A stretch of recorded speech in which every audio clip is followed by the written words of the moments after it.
Hi, everyone. Good afternoon. My name is Ochuko Ogbon. I'm a 2017 graduate from the University of Port Harcourt.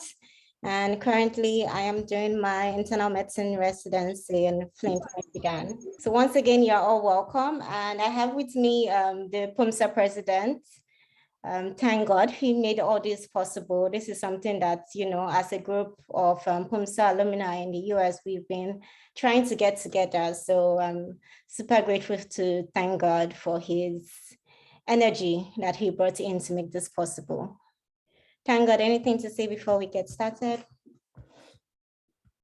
You're on mute. Sorry, I had to mute everyone. Sorry. Thank you very much, Dr. Chupo, and thank you to all our alumni. I can see a lot of them on board now, Dr. Bogo, Dr. Chimonso, and all of you. I will really appreciate. Thank you so much. Maybe I'll have the rest to say after the section. Thank you so much. We really appreciate. And you can see our students are here in their number. We're just starting. We have 84 persons. I think we still have some students who saw the flyers and they were interested. We now have a medical school in Riverside University. I can see one or two of them on, and some other medical students from different schools across the country are also here, few. But the bulk of it are your younger colleagues from the University of Port Harcourt. So thank you very much. Thank you again and again and again. Thank you.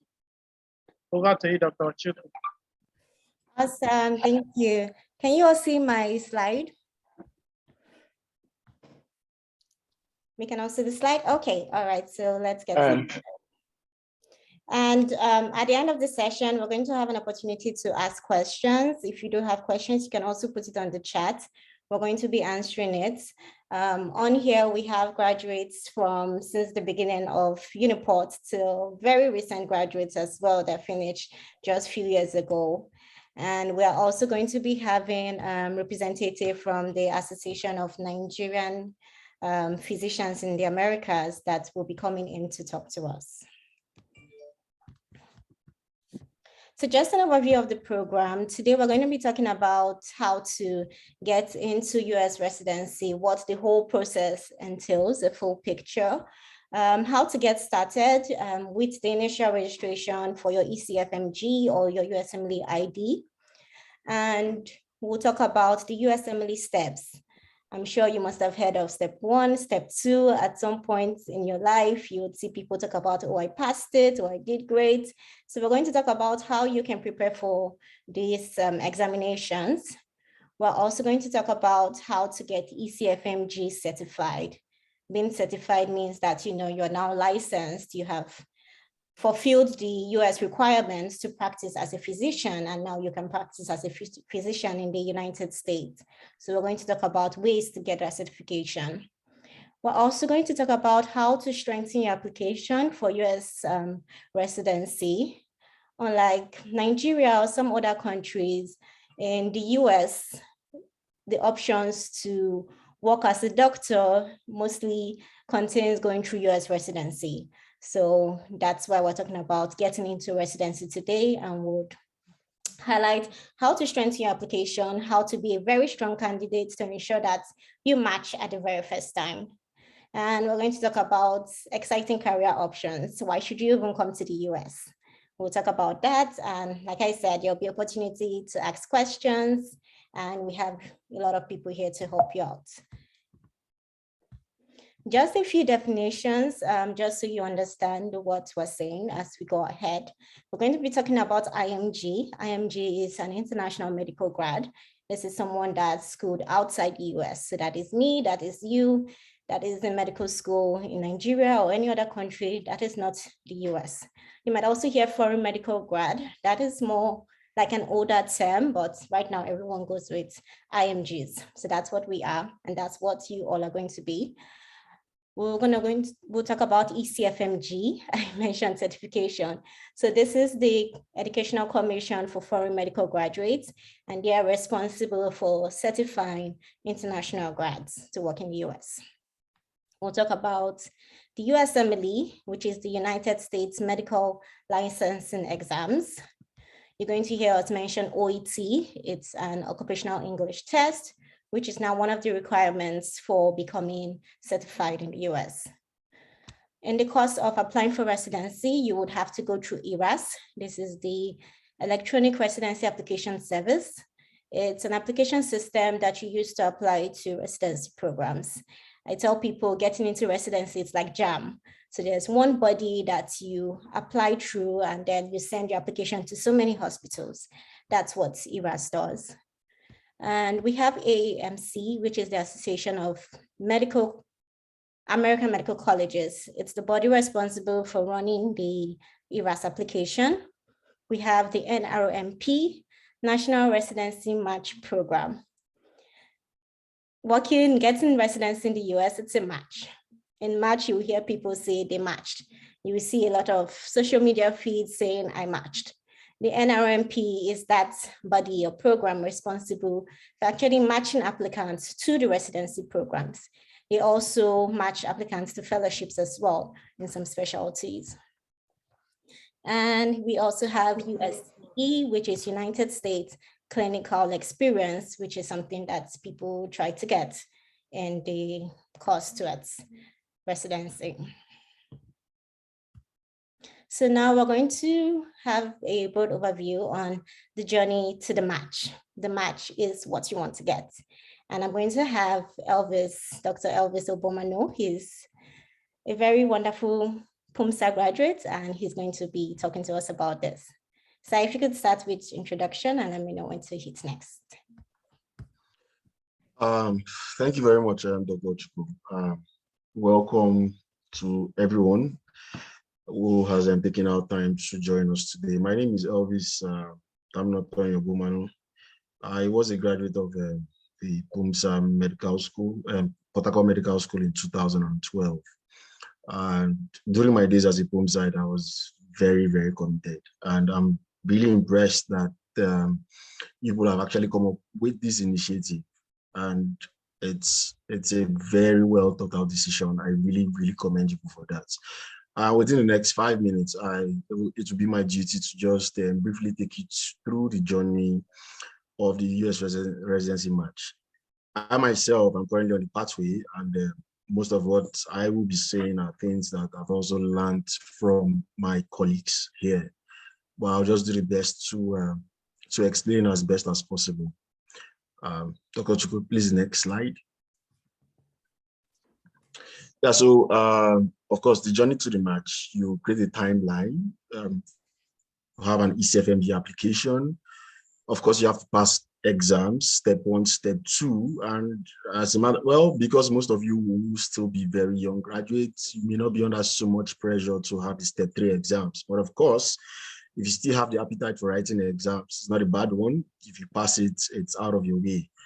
The OET exams is what the US use. It is not the IELTS, it's the OET. And some sort of good news is that the OET, from experience, my own experience and the experience of many others, appears to be easier than the IELTS exam. So it's something that should cheer people up.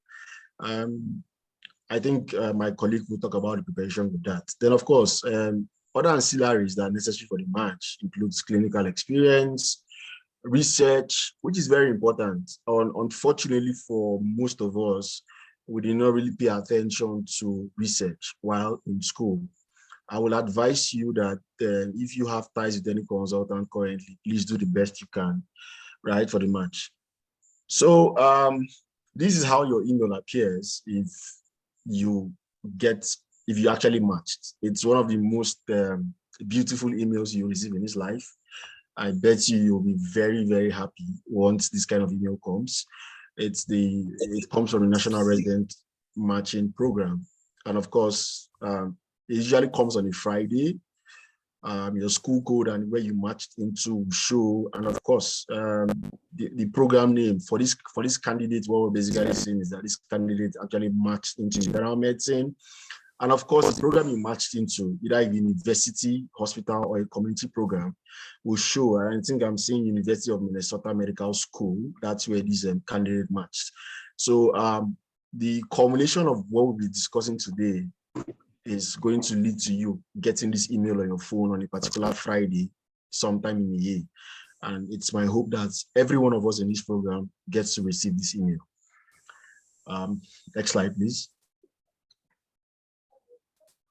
So 2023 is actually gone because I'm not sure how many of you have written any of the exams. So the earliest most of you will start getting to apply will be for 2024. So if we're talking about 2024, ideally, now most of you are still very fresh. You still have both basic clinical and even clinical subjects freshly embedded in you. So looking at the timeline from December 2021 will not be bad. Anywhere between December to April 2022, preparation for the USMLE Step 1. 4 months is actually adequate time, given the fact that currently USMLE is now, Step 1 is now pass or fail. And given the fact that people are still very fresh, I think it's really doable. And of course, after your Step 1, it's advised that you immediately go into Step 2 preparation rather than taking a long hiatus, because the way the exams work, if you take a long hiatus, you probably start forgetting things. So give yourself a couple of days break to recover from the stress of Step 1, then immediately hit the road again running for Step 2. The OET is not cast in stone. Over here is written in November. People can take the OET in between. It's an English exam. I feel it's quite easy, but some people will say that they don't want any sort of distractions. If they're focusing on clinical subjects like Step 2 CK, they want to finish that one first before they go to write the OET. So whatever option you want to take for the OET is actually fine. I took my own in between. There's actually pros and cons. I took my own, after Step 1, I took my OET, then of course, I prepared for Step 2. The downside to that is that you probably would, you actually stray a little bit from the clinical thing, and it may take you a while back to come back into your strides to start, you understand. But the good thing about it is that it's done and it's over. You don't need to think about it again. So the choice is basically yours. Step 3, so look at the timelines. The timelines are very important that we put there. On the right-hand side, I'm also seeing April 2022 and of course October. So a 5 months gap. But bottom line is, it's advisable not to take so long the time when you're preparing for these exams, right? It's not ideal per se to take such a long time. And the most important thing, I guess, what my colleague will be talking to you about the preparation proper. The most important thing is consistency. If you're consistent, you probably will not be needing so much time. February 2023, of course, you can also prepare for the ECFMG examinations. Sorry, the Step 3 exam. That's if you really need it, but it's actually something that is good to have if you can. ECFMG application and visa certification occurs once you've passed your Step 2 and your Step 1 exam. So once you pass your Step 1, Step 2, and the OET, you are actually eligible to apply for the ECFMG certification. Now, you cannot apply for ECFMG certification if you have not passed 3 of these exams. So just a recap of this slide before we move forward. Start your preparation from December 2021. Hopefully by April, you should be ready to take the Step 1 exam. Once you take your Step 1 in April, give yourself a couple of days, maximum a week. Start as early as possible in May in preparing for your Step 2. 5 months should be very good for you to take your Step 2 in October. Then, of course, after you finish your Step 2 in October, by November, you take the OET exam, that's your occupational English test. Once you pass your OET, you're now eligible to apply for ECFMG certification. Now, only when you apply for ECFMG certification can you apply for Step 3 exams. Then, of course, once the certification comes, it usually takes about 2 weeks or 10 working days or thereabouts, then you can actually apply for Step 3. Then, of course, what's it called? You can now take the exams in the ESMA Step 3 in May. And by May to August, find a way to get clinical experiences if you can. And in September of that same year, you match. Somebody drew my attention to the fact that 2021 is already gone. So we're talking about 2022 per se. So yeah. But whatever you start your application, you will most likely be applying next year, September. That is, if you start from this year in preparing, you should be applying for next year, September or thereabouts, to match in 2024, because usually more like a 2-year period. So anybody who's writing exams after this period, the earliest you can actually apply will be in September of 2023 to get matched in 2024. Yeah. Next slide, please. So basically, this is a rough timeline. I actually like this schema. The ERAS portal, which is actually the portal you use in applying for the US residency, actually opens up in June. Now, it is not ideal to wait till the last minute before you start your application process. From what I've heard and from people that have had it well, I've always advised that the earlier you start, the best for you. So even if the application deadline is in September, it's best for you to start as early as possible. And June is actually an ideal time to start. You gather your documents, begin to learn how to write your personal statements, and of course, begin to make your contacts. So between the period of June to August, all of these things should start getting ready, because by the time you get into September, you'll be counting a couple of days for you to actually finally submit your application, and the portal closes. Remember that once the portal closes, you can no longer actually submit any additional documents.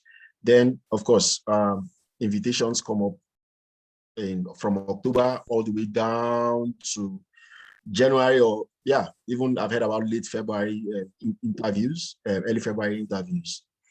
So in February, if you have interviews and you interview, you now begin to rank the places you want to go to.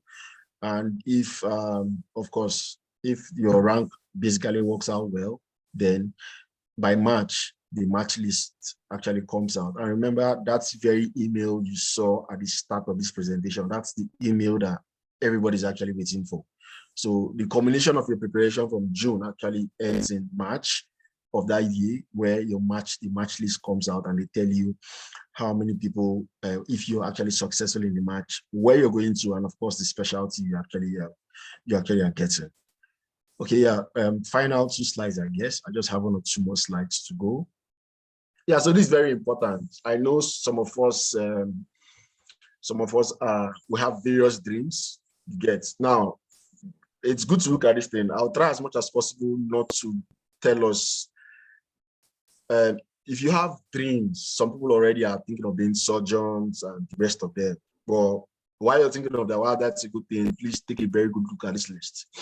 The I would not say the most easy specialty, the most, how will I put it, the specialty that is most sought after by IMGs, and they finally end up matching there is internal medicine.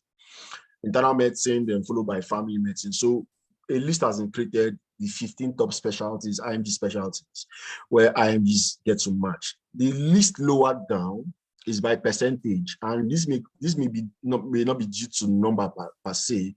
It may be due to the number of people that match relative to the number of slots that they have for IMGs. But basically, the first list is what I'm very particular about. Internal medicine, family medicine, and pediatrics are specialties that are really, really IMG friendly. Then, of course, you have general surgery. What you have there, the CAT means categorical, which means you're starting residency proper, while the pre means preliminary, where you have to start in 1 year of a preliminary program before you now go into the main residency training. So hopefully this recording is available. You can take a quick look at the slides, but please have the specialties at the back of your mind when you start your application process. Of course, I know that the first 3 specialties on this list, where most of our colleagues match into, are either internal medicine, family medicine, and pediatrics. That's not to say we don't have sites that have matched into surgery or obstetrics. There are, but of course, these are the top most specialties. Next slide, please. So top IMG friendly per percent. When I look at the word percent, I basically think that it's relative to the amount of slots that are available and the IMGs that match into those places. Just have this table at the back of your mind. But I think the next slide will tell you properly the states that are really, really IMG friendly. Now, why the next slide is this slide here, this is my final slide. Now, why this slide is very important is that when you start applying, please take note of it. At least I usually look at the first 10 states and make, now, it's not cast in stone because you can end up matching at number 25. It happens. I know one of my colleagues here that matched in the red state of, we call it the red state of Alabama, number 19, right? I have a colleague there, a friend who matched there, but it's not cast in stone. What I'm basically saying is that when many of our kind match, look at the first 10. New York is more like an extension of Nigeria. And of course, you have Florida, Michigan, and Pennsylvania. So, good evening, everyone. Chika Dinebua. I graduated in 2014. That's Phoenix class. I'm a resident in internal medicine, Federal Medical Center, Owerri. I'm currently in Nigeria. And I recently matched into internal medicine, Novance Health, New York. So I'll be discussing initial registration of ECFMG. So it's, okay. Yeah, so who is eligible to register for the USMLE?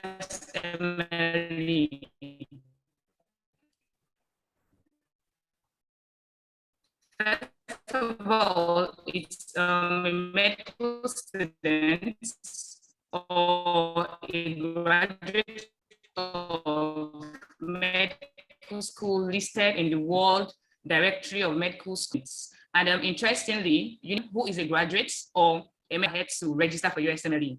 So the thing is process, but then you can sit for the exam after your 400 level because pathology and pharmacology will be tested in the exams, starting from step 1. So you can start up your process, but I have at the back of your mind that after 400 level, you can sit for the exams. Next slide, please. So how do you go about this application? It's pretty straightforward. So the first thing you do is to log into the website. It's www.ecfmg.org. When you log into the website, you select online services. Then you go to the IWA, which is the interactive web application. Alternatively, you can log into www.ecfmg.org.iwa. So this is what it looks like. Next slide, please.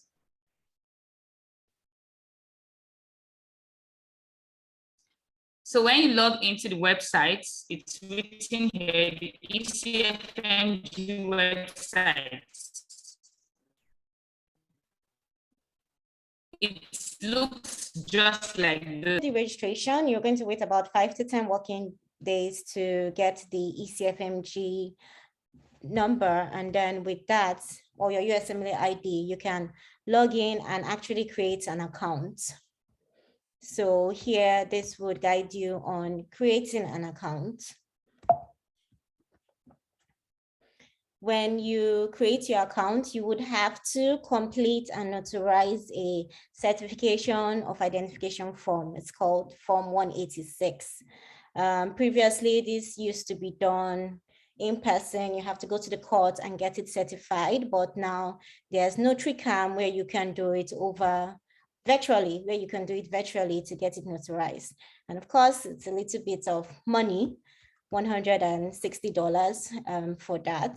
We also have the links on the slide that you can also go through to familiarize yourself with all this.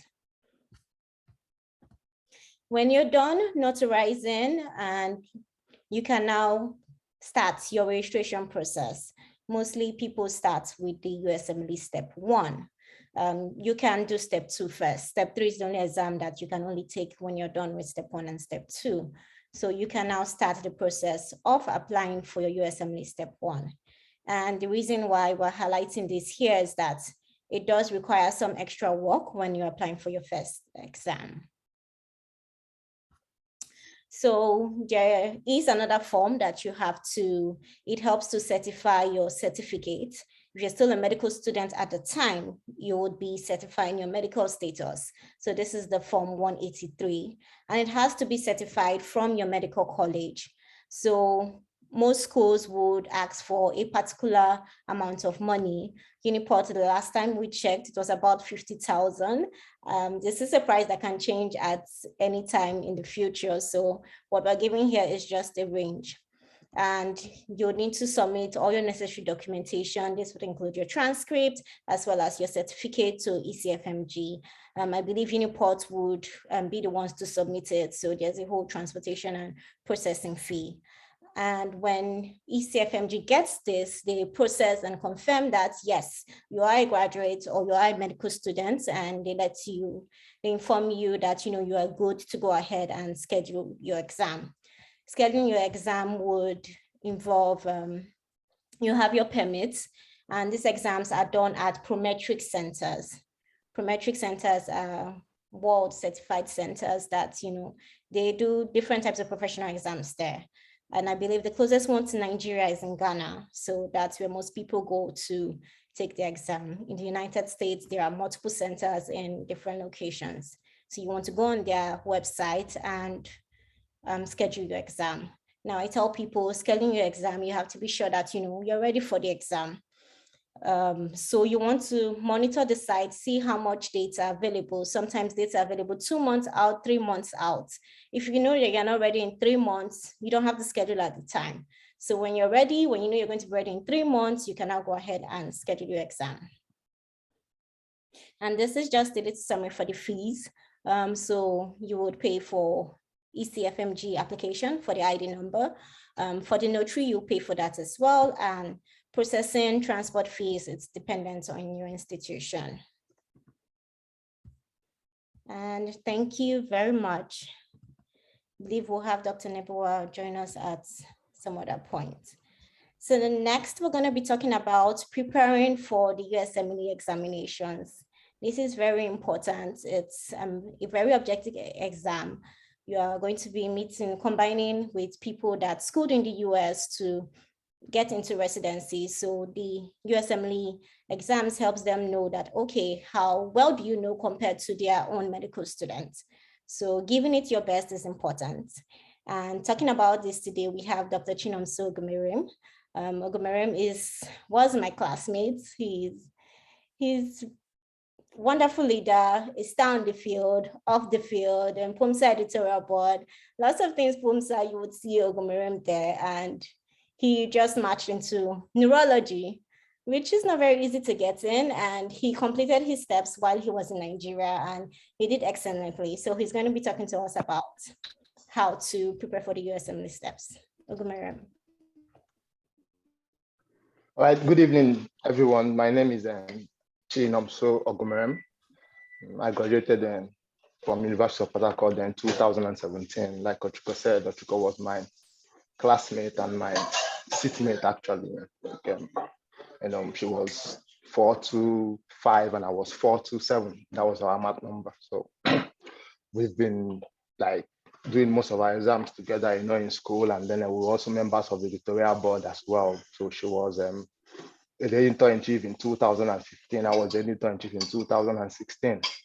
And then just to add, I played a lot of football while I was in medical school. And then I think my class was, won the Pumsa competition for a record high of 3 times. I know Fache and Dazia can also attest to that. I mean, we won almost all the class that we met. I mean, I want to brag about it, actually. So I'm presently doing my master's in East Tennessee State University here in the United States, and I recently matched into neurology.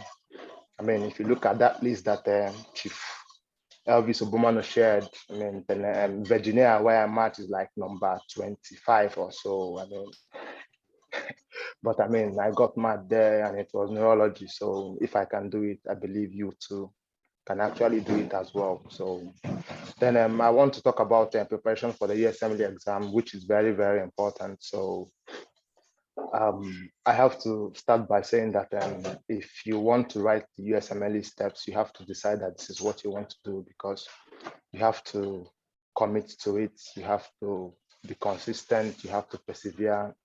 I know it can be taxing and it can be somehow challenging, but if you decide that this is what you want to do, I just believe and urge that you should just go for it because it is worth doing. So next slide, please. So right here we have I've just have the prices for the steps. Just step 1 and step 2. Step 2 that I'm mentioning here is CK, because since the advent of COVID-19, they abolished step 2 CS. So the price for the exam is the same, $985, but you have to pay for international delivery, surcharge, for Africa, where most of us in Pumsa might be taking our exams. For the step 1, you have to pay an additional fee of $185. So you just have to do the maths. And then for step 2 CK, it's $210 that I have to pay additionally. Then step 3 is written in the United States. So there is no international delivery fee. So you just have to pay your $895 to register. So that is it. I just want to let you know that there is a lot of materials out there that you can use to prepare for this test. This test, it might be difficult, but I don't think it is a test that anybody should fail. Believe you me, I know what I'm saying. So for the step 1, well, before now, I would have said that for you to prepare for this exam, you have to take 9 months, but because they removed the scores and people are paying less attention to step 1, there's less attention in quote actually to step 1, and they're trying to pay more attention to step 2 CK because you still have scores there. That is why they want to pay more attention to that, so that they can get high scores in that one, other than step 1 that is pass or fail. So the important materials for preparing for step 1, I believe that most of us are Christians, so I want to just use analogies from the Christendom. So the materials here listed here are first aid, you have the question bank, you have your notes, and then you have the self-assessment. Let me start by saying that the goal is mastery of concepts in basic medical sciences and its application. So you have to master those concepts. So first aid is like your Bible, if you want to write step 1, first aid is like your Bible. You have to read your Bible to make the kingdom of God. So you have to read your Bible. Yeah, so I cannot emphasize how many times you have to read first aid. So I believe you just have to know your first aid from front page to back page. Every information in first aid is very, very important. I must say this. You just can't do without first aid. It's like the oxygen that you need. You need to breathe first aid for you to be able to write and pass this exam, because you can just finish doing, let's say, your MBME. I remember when MBME did not have explanations, and then you just want to do your corrections, and you just seen some explanations that are in first aid, and they're what things that are explaining the answers that probably you might have failed, but now MBME has explanations thanks to the body that's organizing the exam. So the next is your question bank. So there are a lot of question banks out there. You have UWorld, you have Amboss, you have USMLE, RX. So I will recommend UWorld. Yeah, UWorld and Amboss. So for most of us, I believe UWorld comes in with a lot of subscriptions, like the exam. And then for the self-assessment, please ensure you do UWorld self-assessment 1 and 2. And then the MBME assessment, they are just 3. 9, 10, 11. Each of them costs $60. That's $60. So, I know that by the time you do the conversion from dollar to naira, that's a huge sum. But then again, I believe that if you really want to do this, I think you should at least be able to afford at least 1 MBME. There are a lot of offline MBME that you can do that can also help you assess all these things, I believe. So then the new pass score for step 2 CK, initially it was 209, but now it's 214. But you see, since you still have scores for this exam, this is the exam you should hope and prepare to ace. So if you can score in the 240s and the 250s, believe me, you're good to go. Not that if you score in the 2000s, you're not going to get matched to, but it's just that we are just working on increases our chances of getting matched. If we have higher scores than the citizens, I believe we are going to do better than, we are going to increase our chance, because believe you me, you don't have a better chance than them of getting into the residency. So for step 3, step 3, A lot of people write step 3 before applying for the match because it increases their chances of getting match. But right now, I'm still preparing for step 3 and I've got some match. So it depends on how you want to go about it. I mean, if you can write step 3 before applying for the match, good for you. But just remember that you have to do it after you have been ECFMD certified. So the timeline for this is 3 months. It doesn't take time. In fact, if you are ECFMD certified, immediately you finish your step 2 CK, the questions are just similar. It's just that there's just an additional part, which is just the CSS, which you just have to, type. So the material does not change. It's still question bank. It's still UWord and Amboss. And then the goal is the same as that of step 2. It's about to test how you can apply whatever knowledge which you have mastered. The questions keep on saying, what next? What is the best next? What is the next step that you need to take? And then the pass score for this is just 198, my dear. If you are in residency already, you don't need to do exceptional in this test. Just pass and then continue with the residency and get licensed in the state which you are practicing.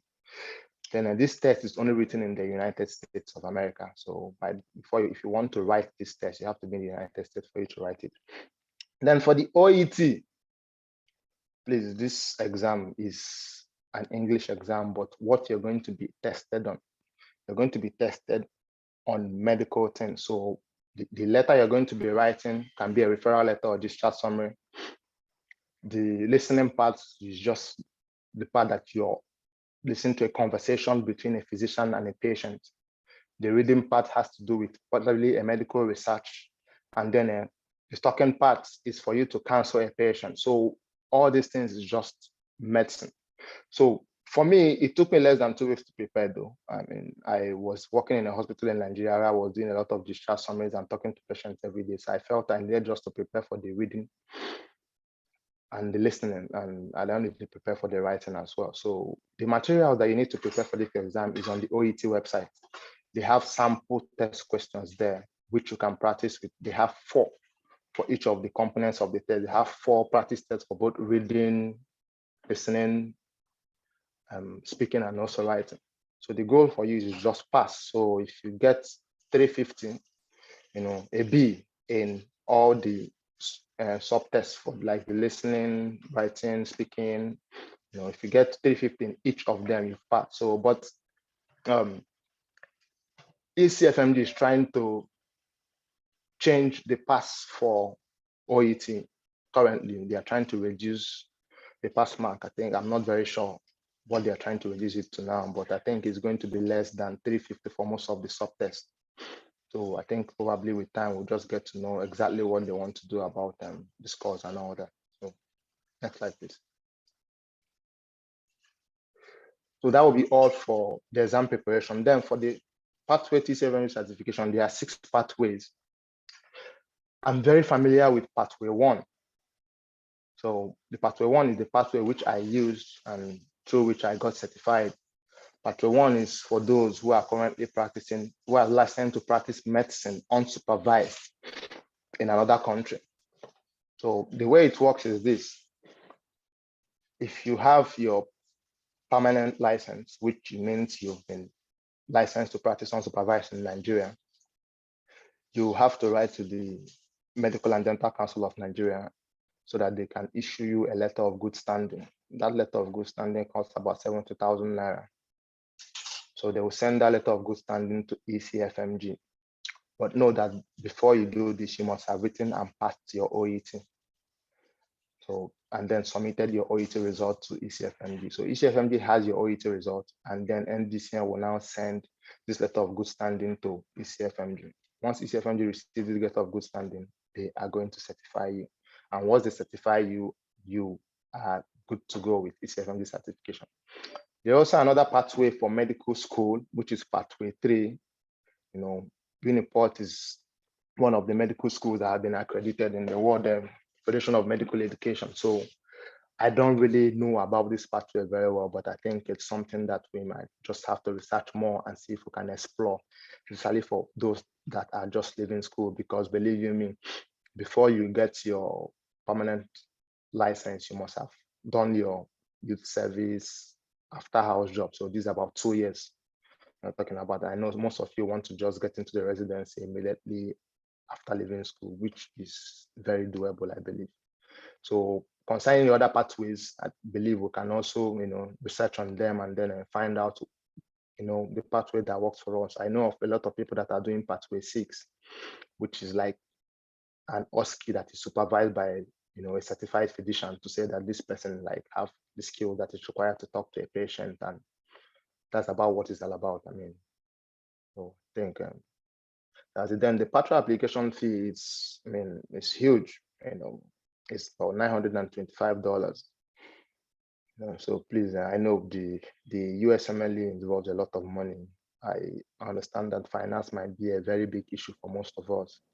So, most of us end up working to make this money before we start registering and all that. So I don't know how you're going to, be able to save up this money with the peanuts we are being paid in Nigeria. But I mean, if I'm here, it's doable. So I believe a lot of people can also toe the line and do the same. So please just look for means, save out of the money you need, and then do what you have to do. I believe acing this exam is very, very possible. You can get the best score that you wish for yourself. So I wish you all good luck. Thank you very much. Thank you very much, Nanso. Really appreciate you going through everything. And like Nanso said, if he can do it, you can do it. Nanso was in Nigeria prepping for these exams, and he matched, and he's going to be he's an incoming neurology resident. I would just like to apologize for all the disruptions so far. It seems like we've been hacked. I do have a bunch of co-hosts, and we're working on the interruptions, so my apologies. And I want to notify everybody here. I think it was one thing we worked on currently. We worked with the former provost, and every student of the University of Port Harcourt has that free access to AMBO's app. I think we've been advertising and begging people for some time, and maybe people don't know the importance. So I'm using now to still announce again, and for other medical students who are here, who are not from the University of Port Harcourt, if you want to have access to AMBO's app for free, I'll say send me your email after now, so that I'll forward it across, and you have access to AMBO's app for free. So it just came to my mind. I have to say it now before I forget. So for all our students from University of Port Harcourt here, if you want to have access to AMBO's app, please send me a message after now, so that you have access to it for free. Then if you are not from the University of Port Harcourt and you still want to, please send me a message, so that I'll take note of your email and get that sorted out for you. Thank you. Okay, awesome. Thank you very much, Tango. Thank you. I see someone has their hands up. Please, if you could just put your questions in the chat. Like I said, we have a whole lot of speakers on here, and they'll be able to answer the question. But right now we'll have to go ahead with the program because we're running out of time. So Tony, do you want to call out the card numbers? Dr. Bomano, yes, sir. You're on mute.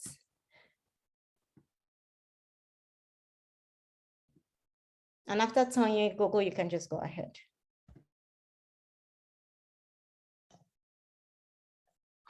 Okay, thank you. Once again, Thank you so much. Please let us know in the chat box if you got it, so we can keep on sharing the goodness. And thanks, Gogo. We're going to be talking about how to strengthen your application for the match. Each program is going to get 4,000, 5,000, 10,000 applications. You want to stand out. And we're going to have Dr. Usm Manu and Dr. Uche tell us about how to strengthen your application. So Usm Manu, over to you. All right. Can you hear me? Yes, sir. Please introduce yourself. All right. Thank you so much, Ochiko. My name is Dr. Esawan Chukwemeka. I finished from Uniport in 2013, and currently a first-year resident in family medicine in Maine Dartmouth Family Medicine Residency in Maine. I I've been working with Ochiko and the rest of our colleague here to try to see how we can reach out to some of our colleagues, younger colleagues in Uniport, to encourage people who have a desire to come abroad to practice medicine, try to give them like an idea and like lay out the pathway and support in any way we can. Some of us didn't really have that support. We really literally didn't know much about this process when we were in school, and we had to figure out these things for ourselves afterwards. And I think that what you're getting today is actually a very, very important exposure. It might not be very clear to you today. Maybe you're getting a lot of information in a very short period of time, and I can assure you, it will all make sense eventually when you start the process. And we're always here, and we're going to try to improve our availability to you guys, and maybe find a way to just have like a more uniform group where you can always access those of us that are willing to help with whatever kind of question you want to ask. I think that in the long run, we can also, we're planning to have a way to kind of match people and have some maybe group of people being mentored by somebody who is already here. And that's all if you're interested in leaving the country to come practice here. I mean, people have other interests, people want to go to other places. But for the US, we can certainly be of assistance. Well, we don't really have a lot of time. And the section I'm going to talk about, which is how to strengthen your application, it's something very, very wide and very, it's not something I can talk about in just 7 minutes. So I'm just going to hint on a few things. And I think the plan is to make this a series and have more sessions like this. And I think that on my own part, I might also make like a short video or a PowerPoint describing some of the things that I'm going to talk about today that we can share with you all. And hopefully that would help you to have a good start. I understand that the process itself is tedious, it's expensive, but if you have the resources and if you have the desire, there are certainly ways you can get things done and find yourself on this other side. So can you go to the next slide, Ochiko? All right. Sorry, just give me 1 second. I think that Dr. Manso, whom I give a lot of kudos to and congratulate you again once more for matching into neurology from Nigeria. I think he did a very good job talking about your scores. Scores are very, very important. Right now, the score for step 1, which used to be the rate limiting step for applying into residency, has been changed to pass or fail. But that doesn't mean you shouldn't really prepare for a step, because I think that even though it's pass or fail, there are still some graphs that show your performance in each subject area, and program directors or people who are looking at your application when you're applying to residency may look at that, and they might want to use that to still weed people off. But certainly your step 2 is still a 3-digit number, and most programs might start using that as a way to vet people out. And you have to understand why this is so. Each program gets thousands and thousands of applications each year. And for some places, they have at most 5, 6, 7, 10 slots for each class. So like a program is taking 10 residents each year and they get 5,000 applications. Definitely, you can imagine that they will have to look for a way to, put like a gauge, a filter to filter out people. First of all, the American graduates have an upper hand, then followed by American citizens who are not American graduates, then followed by some of these other countries like the Indians and the Pakistanis and stuff that are just always scoring really, really high. Doesn't mean that we from Nigeria can't score really high. It's just that sometimes we don't really have the best orientation about how to go about this exam. And that's why we're here today, to help you guys. So you find that you're almost like 4 steps removed in terms of consideration for an application. So you see why it would be important for you to really score very high. And I think that you have the opportunity now because most of you are still in school. For those who are not in school, it's also, it's doable, right? It's really, really doable. A couple of examples I have for the, like average scores. For example, let me give you an average score for IMGs, international medical graduates who have matched into some of the specialties. So for example, anesthesiology, average score there is 241, and this is for step 2. For emergency medicine is 241, for family medicine, 228, for general surgery, 246, for internal medicine, 239, neurology, 238, of which also surpassed very well. For OBGYN, ONG, 243, and pathology, 233, pediatrics, 236. But again, these are average scores, right? And you find out that if you score really high, let's say an average score for a specialty is 245, but then in your step 2, you score like 270, you know that you've already put yourself in, to a place where you stand out and you can compete very well with the rest of the candidates. So scores are important. The next thing I'll talk about is the networking, right? I think that networking is very, very, very important. And it's something that I don't know if things have changed now, but when we're in Nigeria, it wasn't something that we were really encouraged to do. But certainly now with technology and social media and just that global interconnectivity, we're getting the opportunity to really reach out to people that you could never meet, face to face to talk to, right? We're really seeing social media can put your legs into places where you could never walk into, right? You can be in contact with a maybe department chair of internal medicine in Harvard just because you connected with him on LinkedIn or on Twitter. But you know that if you were to go meet the person with your legs, you probably wouldn't be able to see him. So it's very, very important to use networking. And when I talk about this, my favorite apps to talk about is LinkedIn and Twitter, and also Facebook. We use these apps for our pleasure. We use it for people go on Twitter to throw banters about football and different stuff. To follow blogs and everything. Of course, it's good. It's something you use to cool off. But then you can also use it professionally to make connections that would pay off. And and I talk from experience because I did that and it helped me. I've also encouraged a lot of people who have tried that and it has also helped them. I might not be able to talk about everything in this session. Like I said, I would try and create another, maybe a short video or a PowerPoint presentation to show you how we can go about this. I have some videos I already did with Kainji, which I think Chiko will talk about later. But so basically the idea is if to create a profile that presents you in a professional manner, right?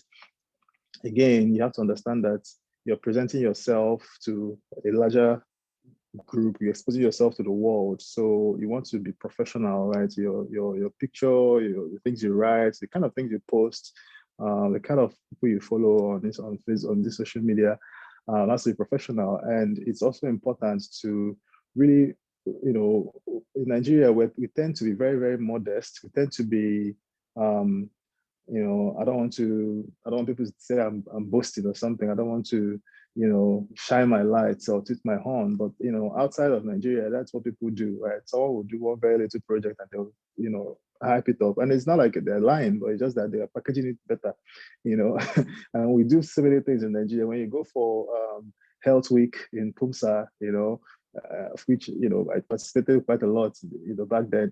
We do a lot of things that if you package it well, it's really boosts up your CV. And like I said, we can go into some of those details later. So Twitter, LinkedIn, if, you know, even Instagram, right? I think at the end of this presentation, there are some links that are there that you know, would guide you to go follow some people who are kind of dedicated to helping international medical graduates to, you know, show them the pathway. You know, you follow some of this, I start getting the information, start getting the idea of how these things work. It may not work out for you immediately. You may need to graduate, work a little, save some money before you start applying. But certainly you can start now to study and, you know, get yourself ready for these exams.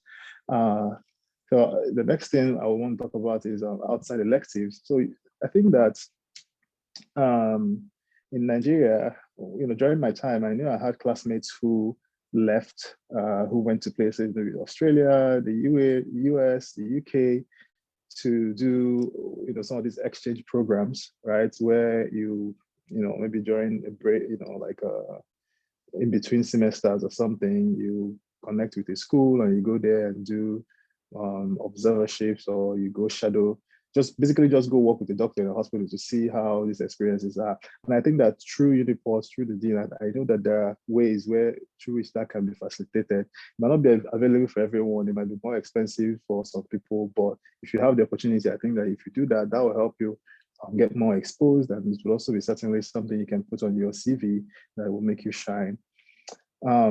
So I think if you reach out to the dean of students of, sorry, not student, the dean of either clinical sciences or basic medical sciences, you know, you can get some of that information. I think it's the president too can also help to seek out that information. Then the next thing I want to talk about is year of graduation. Now, this is very important because when hospitals or schools or programs here in the US look at international medical graduates, they're considering so many things. They're looking at, okay, well, how trainable is this person, right? Can I trust this person? Can I trust that I can train this person? How much has this person practiced outside of the US system, right? And how easy is it going to be to make this person to unlearn some of the things they've learned and relearn the way we do things here, right? And because of that, you find out that they tend to sometimes not be too eager to give opportunities to people who have graduated many years before, right? Like let's say 5, 6, 10 years, 16 years past. But that's not to say that it's impossible. During last year when I marched, and also this year when most of my colleagues marched, I know so many people who have been who have graduated from Uniport, like as far back as 2006, 2007, who were still able to match, right? So it's what plays into getting your application strong is a lot of things. So the fact that you're, you know, far removed from graduation doesn't mean that you shouldn't apply to the what's it called, for residency. But if you're still in school, let's say you're in final year now, or you're in 5th year, 4th year, of course, that's the best time for you. Have a very good opportunity to plan and, you know, get ready to do these things once you come out and do your house job. You don't even have to do house job if you pass your exams and you are sure that you get off your mind that you want to go to the US. Certainly, there has to be some people who would want to stay in Nigeria to, you know, practice, and I think that that's a very noble thing to do. Some of us here are also hoping and wishing that, you know, by the time we get the experience and get some resources, we would also go back and, you know, give back and collaborate with people there. So this is not to say that everybody should pack their load and leave Nigeria. The next is leadership experience, right? So if you've had any kind of leadership experience, you know, when you're working on your CV, these are things that you need to really, really put in there. Again, I can't be very exhaustive now because it probably will not really, most people are in different stages of preparation. Some people are just hearing this for the first time. Some people have already started preparing. So I'm just going to, you know, leave it at, you know, a little bit superficial, but with time and depending on your needs, when you reach out to us, we can certainly let you know how you can make these things you can play up your experiences so that, you know, when you present it, somebody is, you know, impressed. So things like, you know, you've been the Pumsa President, or you've been the academic coordinator. When I was the academic coordinator in Uniport, I was deputy editor-in-chief, or secretary general of Pumsa, and I played all those things into my CV, you know, and it makes you look like, you know, you've been doing a lot of things. And definitely we've been doing a lot of things, just that we don't know how to you know, express our experiences. So that's one. So anything you've done, it doesn't even have to be with Pumsa. It could be outside, just in the society. Any leadership role you've played before, is something that you can package well and put as experiences. Then the next thing is when you've done your CV, you want to have a mentor, right? And like we're telling you guys here, we're all open. We're willing to, as much as possible, help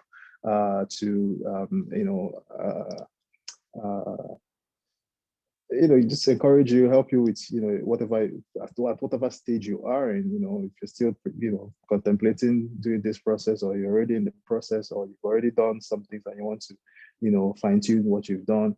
We have people we can certainly help as much as we're able to. It's not very easy for some of us who are still in training because we really don't have the luxury of time. Like today, I almost missed this because I had a delivery, but luckily, the woman has had the baby, so I'm here now. But as much as we can help you guys, and we have social media accounts that like for me, I'm active on Twitter, and you can certainly follow me. I'll put my handle here, and sometimes I post important things like like things that can be helpful for someone who is trying to be an applicant.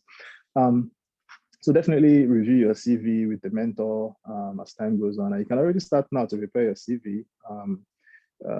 It doesn't hurt. Maybe one thing we can do is to just show you a template of what the residency CV looks like and what you need to put into it. Maybe if you can just note that down, we can add that to things to add to like a package or something. And then the next thing is timeliness. Okay, when you're getting closer to when you want to apply for residency, you need to be very conscious of time, knowing that this thing runs in a cycle, and if you miss the cycle, you have to wait for the next year. So again, I won't really go too deep into that, but just bear it in mind that whenever you're ready, you're thinking of applying for residency next year, at least 6 months before the application period, you should already have gotten almost everything ready. Your personal statement, your STEP exams, your CV and all that. And I guess the next slide just talks about what I've already said, the CV, the personal statement, postgraduate education. Now, some people choose to come to the US to be kind of anchored in the US, first of all, before they try to take the exams. That is fine. I feel like that's a longer route and it can be very stressful. I did it and it was very stressful for me. I first of all came here to do a master's in public health, and while I was doing the master's, I took my board exams and it was very stressful. But if you're already planning to do that, it's also good to know that you can do it. And you just have to, when you've already cut your coat and the pathway you're going through, you just have to be mindful that, look, okay, this is going to be stressful, but I'm going to get it done. And sometimes it does help your CV, but I don't think that going through a master's program just because you wanted to help your CV is the wisest thing to do, because it's expensive too, right? And but if you already want to have a master's, certainly it will help you in your CV. And then a personal statement, again, that's something that we can spend the whole session just talking about, but just know that if you're applying for residency, one of the most important things that will make you stand out is your personal statement. So if you have a powerful personal statement that someone reads, so the idea of a personal statement is you don't want to make it generic. Oh, my name is this. When I was born, they called me medicine, and then since then I've loved medicine, and I want to, oh my God, medicine. Yeah, they read like 1,000 of those every day, so your personal statement has to be catchy, right? It has to be something that when someone reads, the person wants to meet you. So I was talking to a program director once, and that was what he told me. Like, he wants to read a personal statement that from the first line, they already want to meet this guy, or this lady, they want to see this person. So again, bearing that in mind is very, very important. Like I said, we can have more sessions for that. And then for step 3, I think Mansoor already talked about taking step 3. It's not really required for you to be in the US in match into a residency, but just know that if you already have your step 3, then you can certainly boost your application. But it's not a requirement for applying to residency. You just need your step 1 and step 2, and then in this situation, these days, for people coming from outside, you have to do the English exam called OET, Occupational English Test, which, if you already lived in Nigeria, studied in English all your life, it's a very easy exam to prepare. I prepared for it in 1 week, and I passed it very well. And I think that's the same for almost everybody here. So it's not really a rate limiting step. The rate limiting steps are finances and your board exams. So just not to take too much time, I think that I will wrap it up at that point. I don't know if I think Dr. Dr. Che wants to continue from where I left off. And if you have any questions, just throw it in the chat. I'll just hang around for a little while and answer those questions. But good luck, and we hope that this is the beginning of a good relationship, and we can certainly help anybody who is interested in getting our help. Yeah, thank you. Thank you very much, Dr. Isamonu. Isamonu has been an inspiration to me right from when I entered medical school. I remember him telling me when I joined Pumsa editorial board that, as long as you're in this board, you're not going to fail. And it's the truth. It's the truth. I did not fail, and we are here supporting each other. So I would say, as long as you are Pumsa, you are not going to fail. There's so many people that have done it, and you can do it. Dr. Uche, yes, you can continue. Sure. Hello, everybody. My name is Ifeanyi. I graduated in 2015. I'll be taking over from Dr. Esemonu. Thank you so much for your presentation. I know that it might seem like a lot coming at you right now, but I assure you that as you get closer to each milestone, it's going to be a little bit clearer for you. I'm going to be talking about other aspects of your application, and I'll be talking about your US clinical experience, research or publications, and also volunteering. Next slide. Sorry.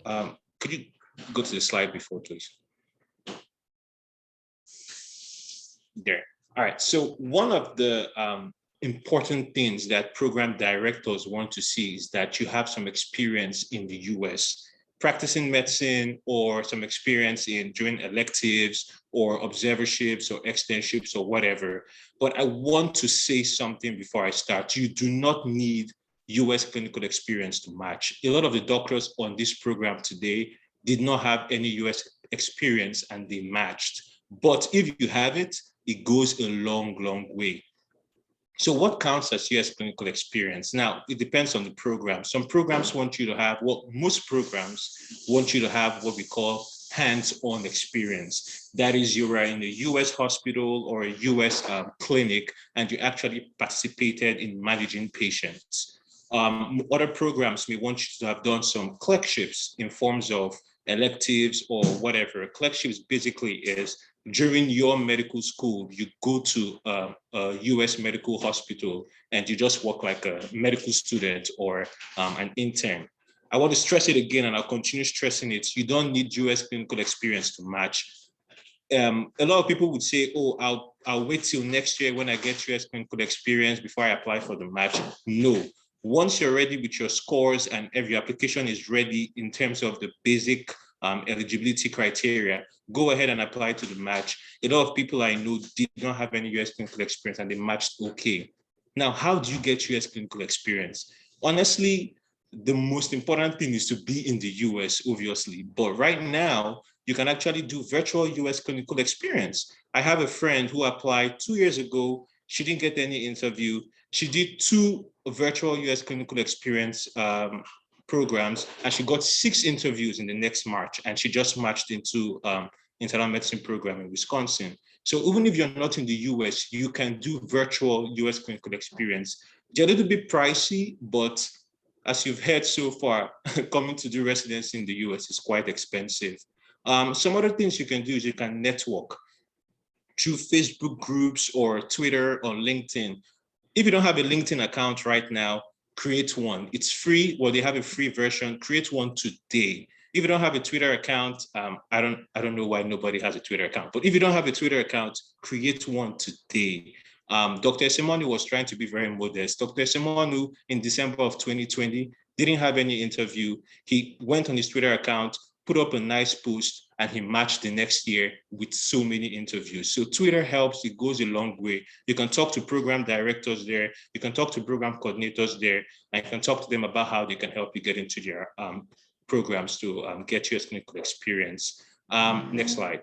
So another thing you can do to add to your application is getting research experience. I put up there again that don't forget, you don't need US clinical experience to match. Research helps a lot because of residency is basically academic. So research shows that you're actually academically inclined. Don't forget that everybody at University of Port Harcourt has at least one research publication, which is your final year project.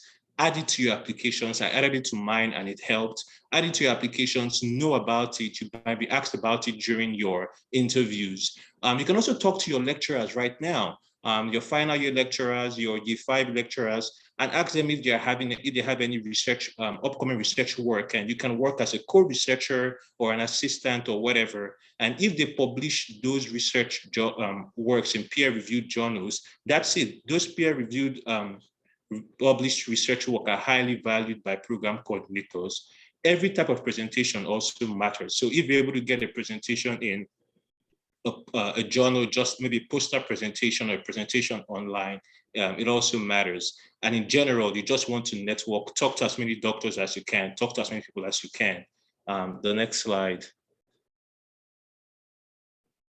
All right, so other aspects in general, I just want to stress that it's very, very important to know that your application is a whole picture. It tells a story about you, talks about who you are in medical school, who you are out of medical school, who you are in the hospital, who you are out of the hospital. They want to see that you have hobbies, and you're not just a bookworm. You read books, you ride a bike. My friend put that she cooks, whatever it is. They want to see that in your application.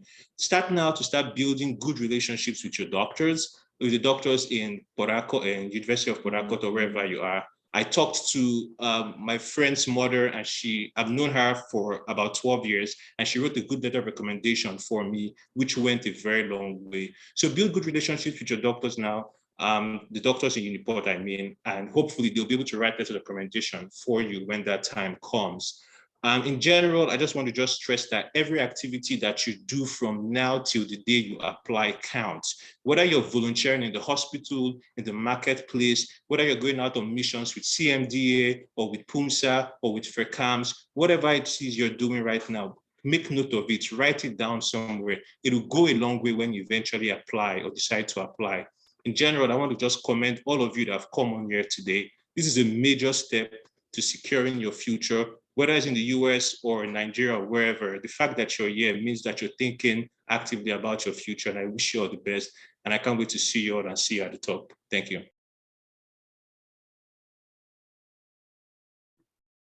Thank you very much, Ifeanyi. Thank you so much for that. I'm just going to chip in about the letters of recommendation. It is very important.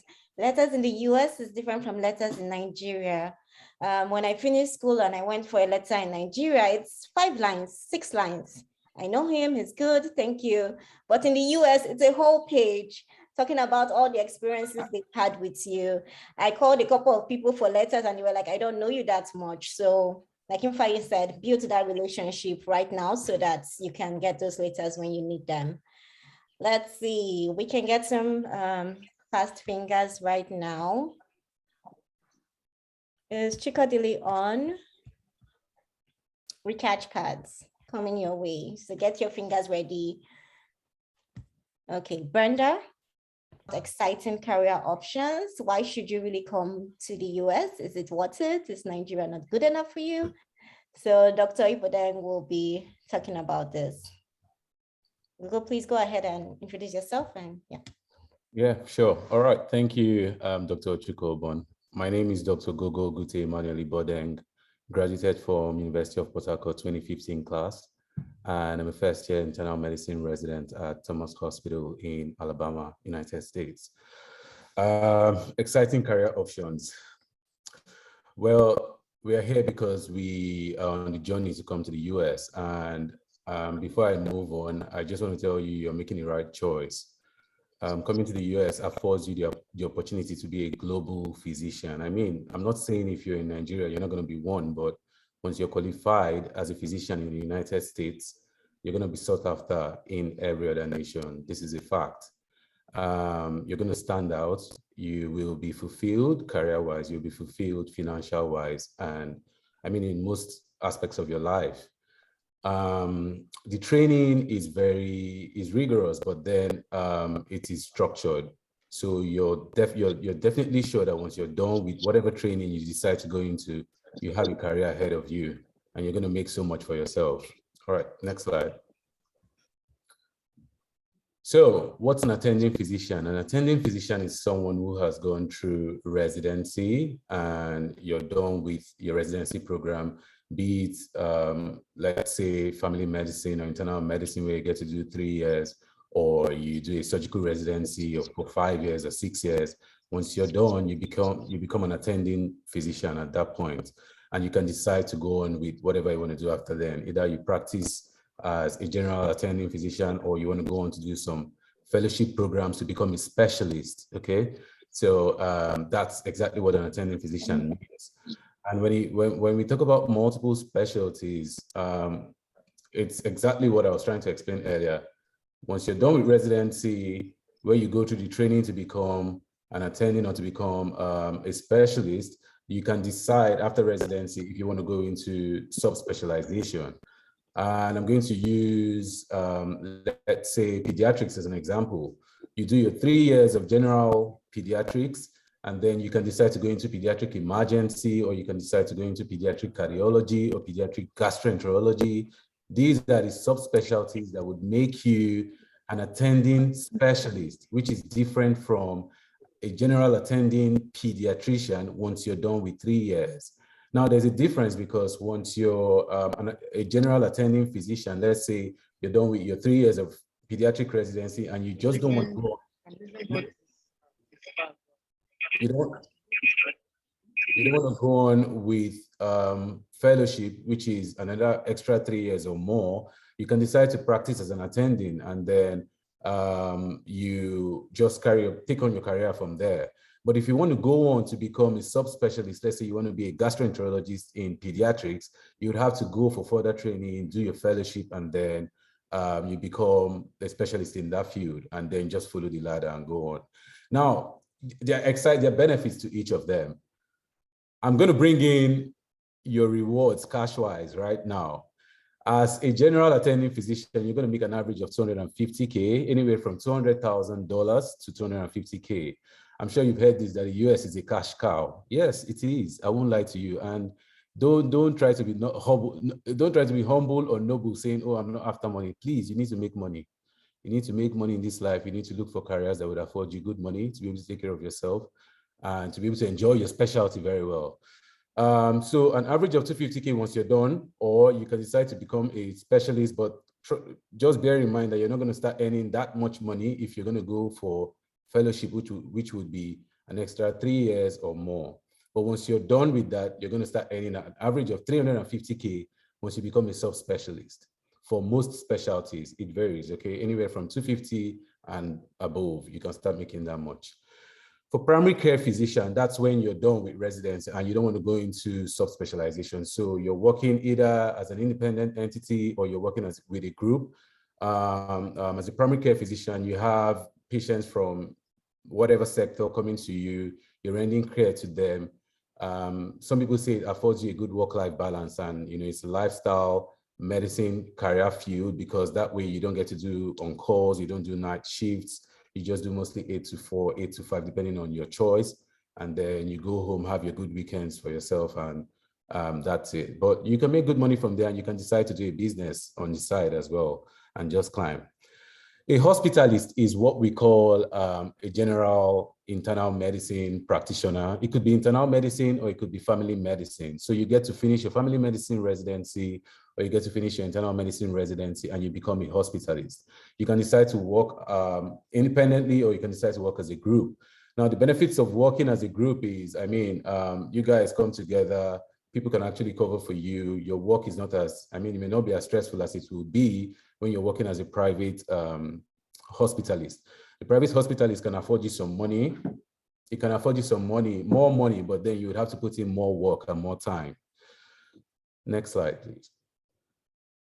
Now, when it comes to an academic physician, that's you choosing to be either in the university setting or you want to dedicate your time to academics. So either you want to train the next set of residents or the next set of fellows, or you just want to be in the academic environment. You just love to be in the university setting. You're not really cut off for strictly clinical work. But bear in mind that when you do you go through the academic line, you can also still have a bit of clinical practice attached to that. The benefits of being in the academic setting is you have fewer patient load, you have more multidisciplinary teams that you work with, and they make your job somewhat easier, especially when you climb up the ladder. And when you climb up the ladder, you can have managerial positions and you can have there's some extra benefits with working in the academic setting. You can actually go in the private setting as well, where you will make way more money than the academic setting. Yes, you're going to make so much money, but you're going to work your ass out. You would work longer hours. You make more money depending on how much you put in. So that's the private setting, okay? So you can decide if that's for you. You want to be in a clinical setting, you're not really interested in research, you're not interested in the academic setting, you can decide to go to the private setting and you can make as much as, I don't think there's a limit to how much you can make when you work in the private setting. Ochiko is laughing because she knows. There's no limit to how much you can make, but you don't want to kill yourself trying to make money. You have to live to spend the money, but that's the private sector. So you will decide what works for you, okay, and then go for it. But they both have their perks. Now, the shortcoming of the private sector is that you're not going to be in the academic setting. You're not producing papers. I mean, if you want to produce papers, then you have to do that privately. And it takes a whole lot to be able to be in the research line and still maybe maintain the private setting. So you have to decide what works for you. You can decide to go purely into clinical research, where you don't want to do anything related to the clinical work. You don't want to do rounds. You don't want to see your patients in the ward. You're just behind the lens. You're behind your stethoscope, your microscope, or you're behind whatever research line you decide to choose, and just go through that pathway. Let's say, for instance, there's a pandemic, and you have to go down and tell what exactly is causing this. That's an example of the research sector. You can go through that line and you can make whatever you need in that. If it's your thing, you're very drawn towards research, which I think is one of our shortcomings back home in Nigeria, but there are people who have interest in it as well. So if that's your interest, you can take it up and then just climb the ladder in that way. And who knows, you may be the #1 research physician in America. America affords you the opportunity to become wherever you are, wherever you want to be. There's no limit to what you can be in America. As long as you're ready to put in that work, you climb. As a private contractor, now what this means is you're coming in, you're done with residency, you're done with your training, and you want to work as a freelancer. It may be difficult for most of us as foreign medical graduates when you come, because I mean, you're supposed to be on a visa. So it's very hard for you to do this, but after you're done with the whole residency and you have your very legal permit to be there without having to renew your visas, you may also consider being a private contractor. And that way you could sign up for short-term contracts or even long-term contracts. And then you could go to places where they desire physicians, but most people don't want to go to. And then you're going to make so much money from there. You're flexible. It affords you flexibility. It affords you your time. You can decide to, jump from one specialty, not like one specialty to the other, but from one sector to the other. It affords you a bit of flexibility, but still within the confines of your specialty, okay? And then as a public health worker, there's so many government institutions and parastatals where you can work as a physician, okay? You don't have to be confined to the hospital setting, no. You can break out. There are so many opportunities, there's so many job offers, and you would have to decide what works for you. If you want to work in those sectors, fine, you go on. Now, when it comes to insurance doctor, this is something that most people are not aware of, but it's fast evolving. The American system works so well on insurance. And I mean, when you come into the sector, you see how frustrating it is, even for you as a physician, when you're not able to get some things approved by the insurance team. So you can be one of the doctors working in the insurance team, and then, I mean, it's a desk job. So you don't come into the clinical sector or the clinical setting. you wear your suit and tie. If that's your set, if that's your pattern, you go into your workspace at 8 or 5 or 9, and then you get back home at 5, and you have a good time with your family, you relax, and you make so much money, even more money than you would make in a clinical setting on some occasion. So you can decide to consider that. And most recently, we've had online and telemedicine actually evolving right now in the US. So there are people who just sit behind their computer like we're doing right now, and then they have teleconsultations, telemedicines. You have patients that can sign up either with you, they pay you a huge sum for the year, and they may not need your help all through the year. You know, it may just be just normal routine checkup on them, and that's it. And you've made your money for the year. And when they have major concerns, they would consult you, you speak with them, and then you can refer them if it's beyond your expertise, okay? So that's another opportunity as well. And you can make more money from there, but you need to work hard. You need to establish yourself first. You need to have gained recognition. You need to have gained experience, clinical experience for you to be able to set up such. And most times you can work as a team to get this. You can work as a team to get this done effectively. I think I can see something about public health worker. Oh yeah, so back to it. I'm sure we didn't really talk so much about residency in public health field. It's not as easy as it is for, yes, exactly, that's occupational medicine and public health. It's not as easy as it is to get into the top 5 specialties that my colleagues have already mentioned earlier on, but it's something you can actually get into. Most times people go through the master's and PhD route. They go through that way, get a degree in there, and then they apply for occupational public health medicine, and then just take it up from there and get into the sector. But that's not to limit you. You can actually go into pediatrics or go into internal medicine and decide that, oh, this is what you like. And then you get some extra degrees or you get some connections. Networking does a whole lot. You can start with one company, start building your profile, and then you step into the other sector. So don't just limit yourself. The opportunities are just enormous for you. You start with one sector, get the easiest way in, and then you climb from there. Next slide, please. Oh, okay, that's pretty much it. Thank you, Ochiko. Yes, thank you so much, Dr. Ibodang. Yes, Google is a good person to talk about the money. Some people are asking, is it per month? Google, you didn't tell them that. I apologize. I should have stated this. I'm so sorry. So no, to get the facts right, it is not per month, okay? If it was per month, I'm sure the entire Nigeria will be here right now. That's for a year. You get that for a year, and you're still going to be taxed on that. But trust me, that's the barest minimum you get after you're done with your residency program, okay? For most of us, we don't have any student loans. So you're coming in, and once you're done with your residency program, you're earning that much. And I mean, if you work very hard, you can take home $10,000 or even more, or maybe less per month after tax deduction. So you can just do the maths and see how much you make at the end of the year. But trust me, this place is a cash cow, but you must be ready to work. You must sit up and be ready to work for it. Awesome. Thank you very much, Dr. Gogo, for the clarification. Really appreciate you taking our time to take us through the different life options that we have. And next we have some representatives from the Association of Nigerian Physicians in America. I'm sorry about the typo. Association of Nigerian Physicians in the Americas, and I have Dr. Ibeke is on, as well as Dr. Getty. So if they're available, I'll have them talk to us for a bit. Dr. Ranu Ibeke. Okay. Hello, everyone.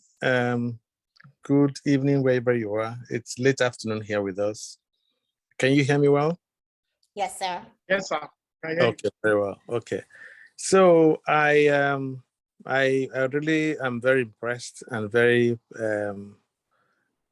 happy to commend the organizers of this program, the Pumsa President and Dr. Ochuko. These are the contacts we had. We reached you guys through Dr. Obata, who is also a colleague here in the US, alumni of your school.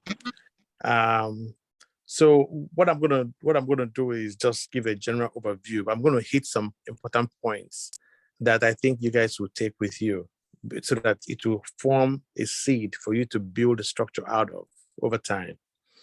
I also have Dr. Getty Chinwoke, and she's the chair of Infectious Disease Committee of AMPA. I'm the chair for education.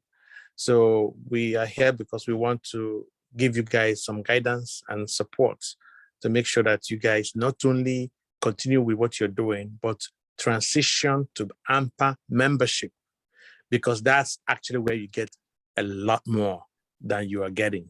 I know you're doing a lot right now, but when you come into AMPA, you will now see the wide variety of opportunities that you can get: mentorships, letters of recommendation, prepping you for your personal statements, people who have had experiences.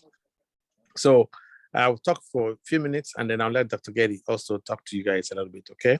So quickly, the first thing to talk about are two things. But let me do some house cleaning exercise. So next time, I recommend that if you're organizing something on Zoom, have everybody register so you can capture their email addresses, so you can keep in touch with them and update them with information later. But more importantly, have a password so that they don't hack you and put all kinds of pictures in your Zoom meeting, okay? So that's one trick. And then the second thing is that your speakers have done so well. Excellent speaker presentation they made. And I think the summary of everything they've said in relation to getting into residency in the US is: one, get yourself educated. Knowledge is power. So that's the first thing. Now this symposium or this seminar is presenting an opportunity for you to learn new things about things you've not had before. And like everybody else has told you, it might look overwhelming. It's not. You went to medical school in Nigeria, you can overcome this. Trust me, okay? And medical school in Nigeria is still one of the few things that has not been corrupted in Nigeria. The admission to medical school for 70% of people to 80% is still mostly on merit. So most of you are very bright and can take on any exam in any part of the world and ace it without question. Our boys ace the exams. So I'm talking to you not from point of view of what I researched or what others can do or what has been done by other people or what my personal experience is. No, I'm talking to you from what we have done for 3 years since the AMPA preparatory program for residency matching was set up, in which we have matched to date about 357 people into residencies across the country. So we have a large list of various people who have matched, a large list of various people who have prepared for the exam, a large list of those who have done every aspect of whatever it is that you want to look into. AMPA has the reservoir of that information. So if you really want to move yourself to the next level, that's where you need to be part of. And AMPA is the Association of Nigerian Physicians in the Americas. So you have to have graduated residency to join AMPA. However, there are resident memberships that are available whereby you can be an honorary member as a resident and participate in what's going on. AMPA is considering an online preparatory program in the near future, and it will not be long set up. So that will take a lot of space for a lot of people to help them prepare for the exams. Quickly, the other things that others have raised, which I think I want to emphasize essentially here, is finance. It costs about $17,000, including trips to come and do US clinical experience, which some people said is not as important. It is not as important, depends on where you want to apply. If you're applying to a university residency program, you have to have US clinical experience, but you don't have to apply to US university program. There are so many non-university programs that will take you without a US clinical experience, especially now that you have the chance to do online and telemedicine for clinical experience, okay? But the main thing that people have, as our people in Nigeria have as a problem, is finance. The cost of coming to the United States is just, above the pay grade of a regular house officer or guys in NYSC or even 1 year post-graduation. So most people outside of Lagos primarily and these environs, most people tend to go to UK because the route is straightforward and they just go and say, oh, when I get to UK, I will now have some money and then I'll come to America. It's a long, circuitous route and it doesn't always work very well. So because I will keep you longer and longer away from graduation year, that will also make your application a little bit of a challenge. So going on the finance part of it, I want to give you an idea. The average physician post NYSC is paid about 150 to 250,000 naira in Lagos. In places like Enugu, and I don't know about Port and other places, it's going to be between 150 and 200,000 a month. If you live your life and save money, our experience from the people who have mentored and supported is that the average post house officer has saved about 500 to 700,000 naira. Okay, some very good ones save up to $1 million naira, but that's not even enough to pay for your step one. When they start the journey for the exams, they pay for step one, and 3-4 months into it, the whole money is gone. By the time you buy U-World and buy Amboss and other preparatory materials, you are in tight corner. So many of the people who have spoken today, if you really ask them, they would also tell you that they have a lot of family support. And then the other part of it is also that when you are on your own struggling and you are very bright, but you have to work and send money to your parents, but also pay your bills, what's going to end up happening is that you put in a lot of hours working and therefore study less. You will still pass the exam, but passing the exam doesn't guarantee you residency spot or even an interview. So your best bet is figure out a way. This is what really I'm trying to get to all this long talk. Figure out a way whereby the burden of paying for that exam and of preparing for the exam is relieved by a program like the University of Port Harcourt Medical School has already done by providing you free Amboss access. This is great. If they can go one more step to pay for some of the exams for you guys, believe you me, that will bump your score by 12 to 15 points. And I'm serious about this. So you will be doing so well. And to be sure that as an IMG, that you are absolutely going to hit mark. You remember when they gave you the average scores of those who matched from surgery to family medicine. Family medicine was what? 227. And then internal medicine, 231. On. So you have to score in the range of 230 to 240 at the minimum. Yes, step one is now such that you don't have to, have any scores there yet. But I will tell you clearly, don't let it get to you at all, because if you don't put in your energy in step one and you go ahead and don't pass step one, it will be a very tough mark on your CV in preparation for the exams. So don't let that happen. So put in as much time as you can. Somebody has recommended 4 months for preparation for step one. If you ask me, it is not an unreasonable time, but that also means you're studying 24 hours. I mean, like all day long, you're not really working. But if you're working, I don't see you be ready for step one in 4 months, okay? And then you have to pass and pass cleanly well. And like you also heard, your scores, in other words, your percentage pass, your percentiles in the individual subjects that make up step one are available, even though there is no 3-digit score. So what that means is that they can still have an idea that you did very poorly in public health or epidemiology, as they call it, or you did poorly in psychiatry, or rather, or whatever the step one. I mean, I have to talk about step one in, say, biochemistry or whatever, anatomy. So, but mute everybody. Yeah. So I say all this to ask you that you have to give everything you have to get good scores. Your goal should be 230 to 240. If you can hit that mark, I think you have a very, very good chance. Does that mean if you don't score 220, you don't go in? Remember, it is an average. So one standard deviation left or right of that median is still within 200 to maybe 210, 215. You still get into residency. And depending on how you package yourself, you still get into residency.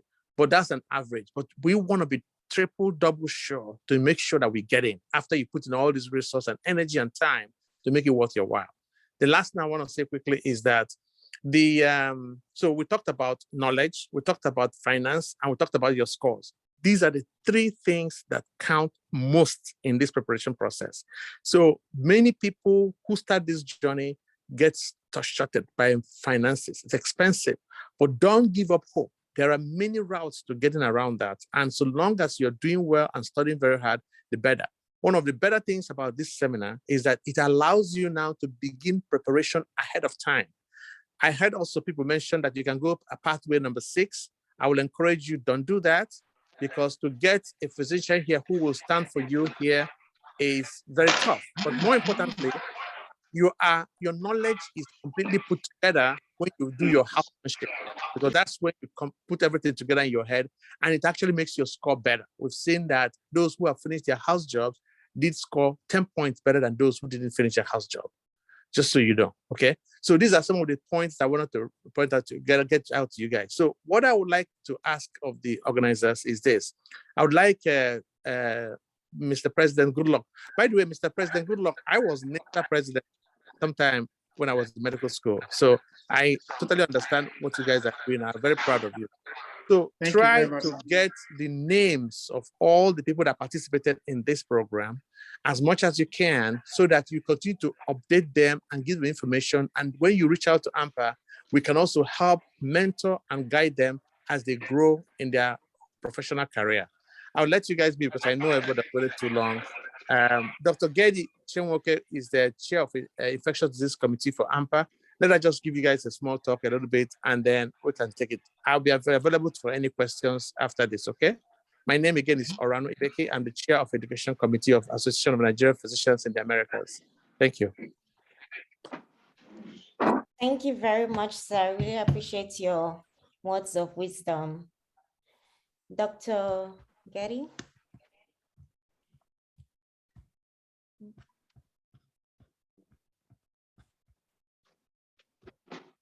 For some of you that think that, moving abroad means you do not get to come back to Nigeria, it's not true at all. And that's what AMPA shows to prove. In a few days' time, AMPA is going to be going to Edo State, where they're going to be for medical mission, where they'll be providing free medical as well as dental and surgical care to lots and lots of people. So coming over to the US gives you more opportunities to give back to your community. Thank you, Dr. Ibeke. Okay, Dr. Yeah, okay, I will go ahead and unmute you. 1 minute.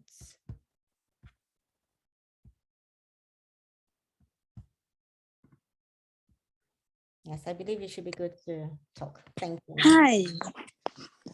Good evening to you all in Nigeria, and good afternoon to everyone here. I am Dr. Getsi Chiveka Nyawoke.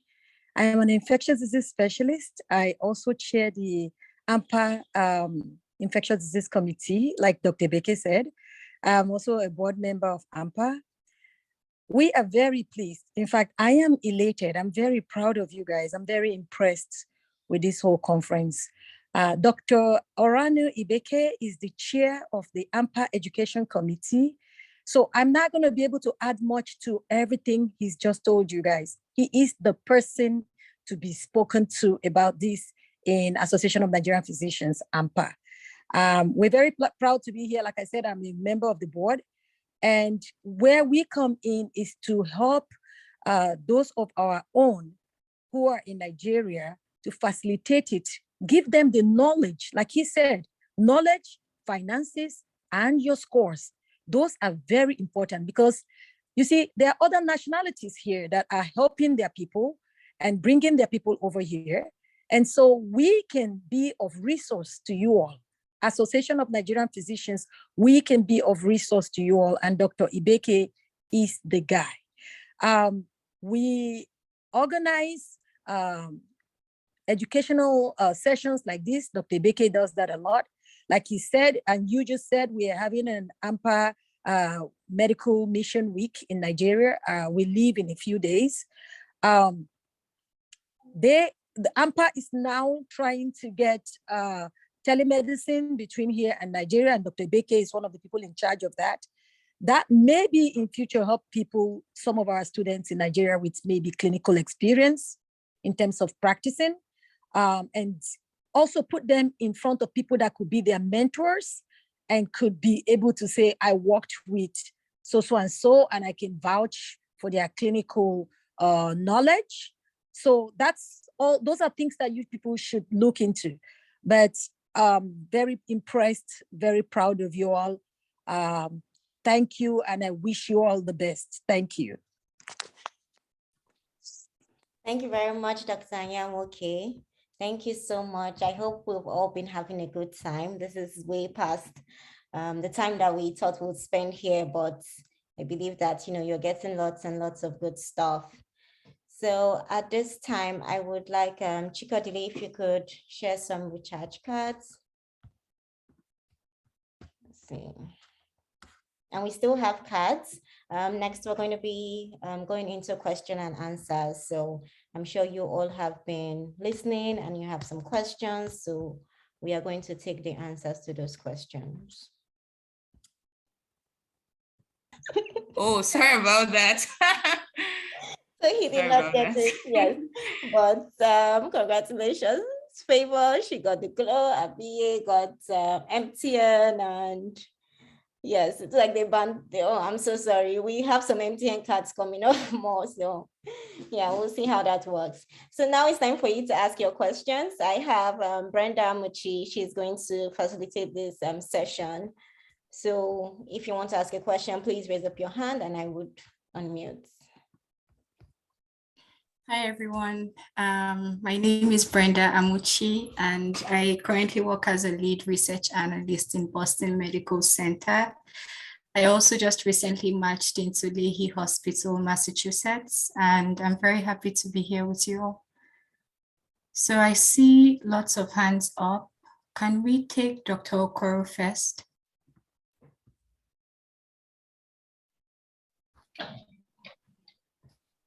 Yeah, good day. Hi. Dr. Crow, you, Jeffrey. Actually, I really want to say I appreciate the whole arrangement. My question is, I drop it there in the chat box. I said, what the chances of getting residency space matching in radiology? Is there any possibility? If there is, how should I prepare? Okay, yeah, that's a good question. So the chances of getting into radiology are definitely not as high as internal medicine or family medicine, but it's possible. I know like 3 radiologists here. For radiology, you really have to show commitment to the specialty. So, and that's the same thing for a lot of competitive specialties. You want to show commitment. So for instance, having like a home residency would be a plus, having some research work in residency would be a plus, and doing extensive networking, because it's generally very competitive, even for American graduates. So yeah, try to reach out to people on Instagram or LinkedIn, or what's the other one, Twitter. If you're already doing a home residency in Nigeria for radiology, that would also help your application, and try to get maybe a couple of research working for specifically for radiology where you're the first author. That would also help your application. I think we have a radiologist who recently matched from Uniport, and maybe you can connect with him to get more info. Right, Tochiko? No, I'm not aware. Oh. Not radiologist, neurologist, yes. Yeah. Okay, cool. So yeah, Okoro, so that's my answer to your question. Adi Bang Bang. Good evening. Good evening, Hi. my chiefs. I want to say a very big thank you to all of the organizers. I mean, I really gained a lot. So please, my question is similar to the first. Sorry, please, can you introduce yourself, Adi Bang Bang? Please introduce yourself. All right. Tell us Sorry, where you are calling from. I'm Medical school. Yeah. I'm Dr. Andy Bambam Franklin. I'm in Nigerian. I'm currently resident and practicing in Saudi Arabia. I finished from Madonna University Teaching Hospital, and I have a question to ask, please, regarding the chances of matching into surgery. Although I was a surgical resident for about 7 months before leaving Nigeria, and I intend to try to see if I can match. So I want to know my chances of marching into surgery in the United States, if that's even possible? It's possible at the bank. Just as I said for radiology, it's more competitive compared to like the top 3 or 4 common specialties that IMGs go into, but it's possible. That said, it would be nice for you, or it would be helpful for you to be very practical and like know your expectations, know what to expect. I know people who typically like apply to surgery also apply to other subspecialties as backup, just in case they don't get into surgery. But I know folks who have gotten interviews into surgery. I know people who have matched into surgery. It's possible. It does require a lot of work. If you're already practicing surgery, that would help. If you have extensive research, that would help. If you have a good network base, that would help. If you can move to the US, do some US clinical experience, that would also help. I think for surgery, your year of graduation is like a hard cut. Many of them don't go past 3 years, I think. So those are things for you to consider. And like also like sit down with yourself and think about the reality. If you think it's very difficult, definitely have some backup plans, but I wouldn't say anything is impossible. Yep. All right, thank you very much. Yeah, thank you. Sure, and yeah, I just confirmed there's someone who matched into radiology from Pumsa. I would get his name and like try to connect you, Dr. Okoro, so you guys can talk more. Thank you. Great scores would also go a long way. There are Nigerians who have matched into surgical residency. You just need to be focused if that's the specialty that you want. Focus your research, focus your energy, focus your networking. And if you want to do it as early as possible, so shorter years of graduation would also be good, but it is very, very possible. That's what we're here to say. Be realistic. Be realistic with your expectations. It's possible, but have some backup. Dr. Clinton. Oh,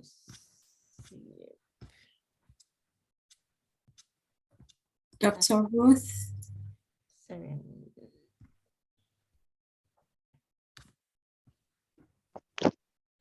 Good evening, everybody.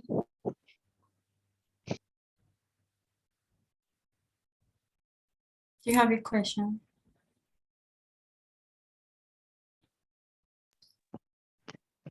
Hello, can you hear me? Mm-hmm.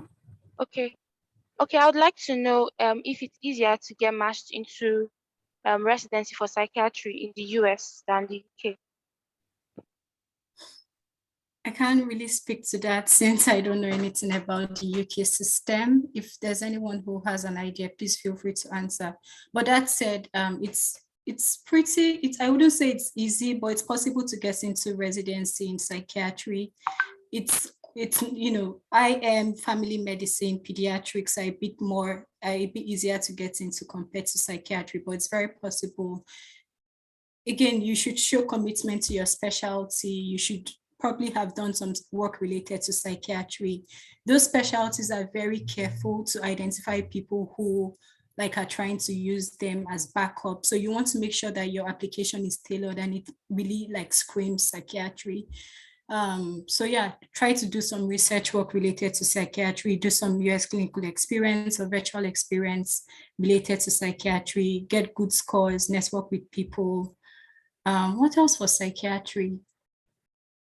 That's what I would say for the US. I was saying you got it. We have enough more people matching into psychiatry. So if that's what you're going in for, it's very possible. Yeah. Dr. Ibodeng wants to talk about UK. Okay, cool. He has traveled the world and moved from Nigeria to UK and then the US. Yes. All right, thanks, Achiko, for the opportunity. I'm going to be brief with this. For you to get into psychiatry in the UK, I think it's pretty much easier than it would for you to get to the US, but you need to work for it. And you can actually start preparing for your entry to psychiatry from Nigeria. All you need to do is just start preparing for the MRSA or MSRA exams, I beg your pardon. That's the same exam you get to write to get into general practice, to get into radiology, to get into psychiatry. But the catch is this.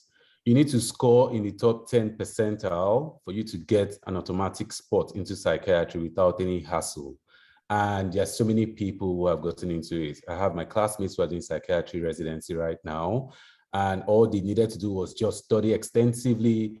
They took the exam, which was free. The exam is actually free. That's something you should know. And most people don't know about this. And you can write the exam from Nigeria, write the MSRA exam. And then once you pass, you just need to get your qualifications for you to move over to the United Kingdom. And you start residency program from, what was it called? From the first year of residency and just go through to the end. Thank you very much, Dr. Ibodeng. As part of what we're doing to educate everyone, I've also spoken to some of my colleagues in the UK. So they are going to be planning to do a presentation like this on how to get into UK residence in the UK as well for medical students. All right, so Clinton, yeah. Okay. Hello, thank you very much. I would like to ask, can one substitute OET for IELTS? No, yeah, unfortunately, you can't do that. OET is specific for the USMLE, and I believe IELTS is for the UK exams tab. So you cannot substitute them. Okay, thank you. Kev?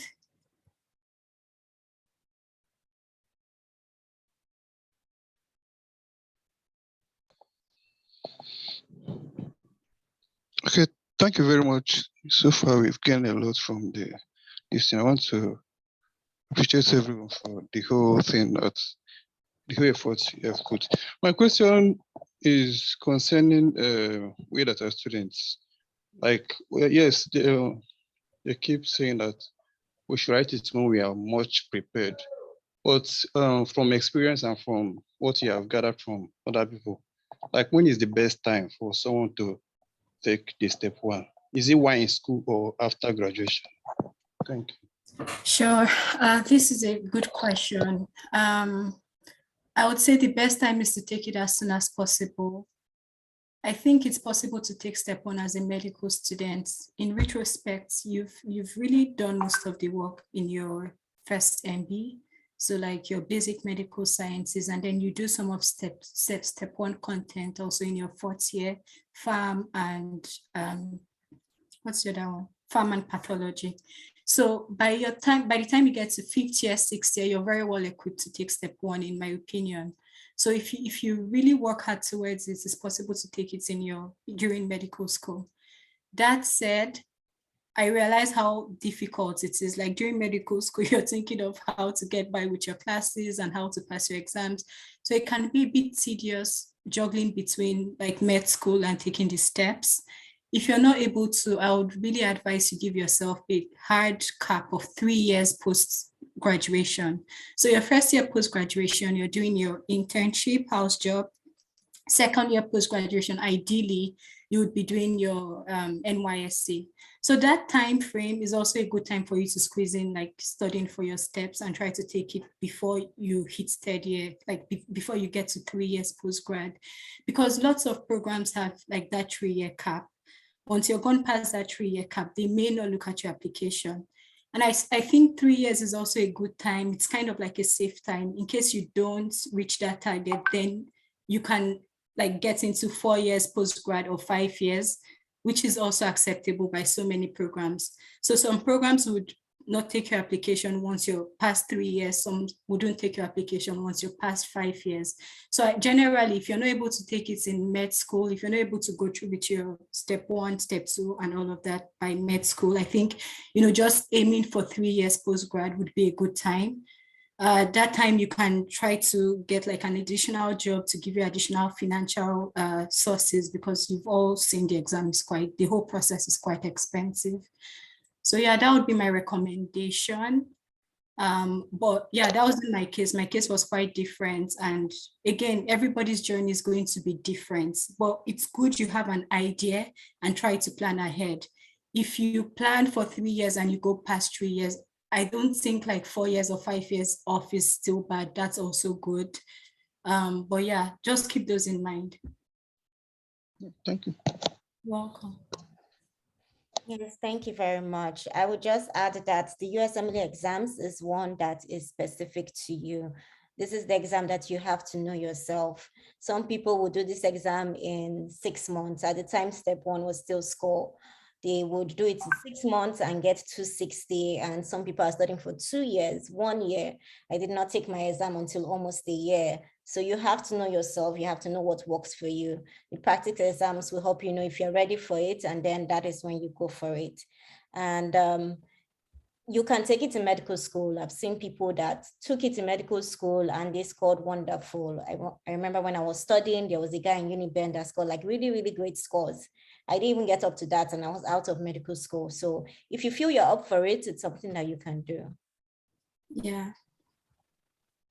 So next question. Ruth, I think Ruth is next. Okay. Hello, good evening, good afternoon. Thank you to the organizers for bringing this to us. So my questions, okay, I had one before from this, the last answered question, another stemmed up. So the first one I'll ask is, what are the programs that, if you can just give an idea of the programs that are not safe for the 3-year mark, and then for the 5-year mark, you know, what are those sort of programs?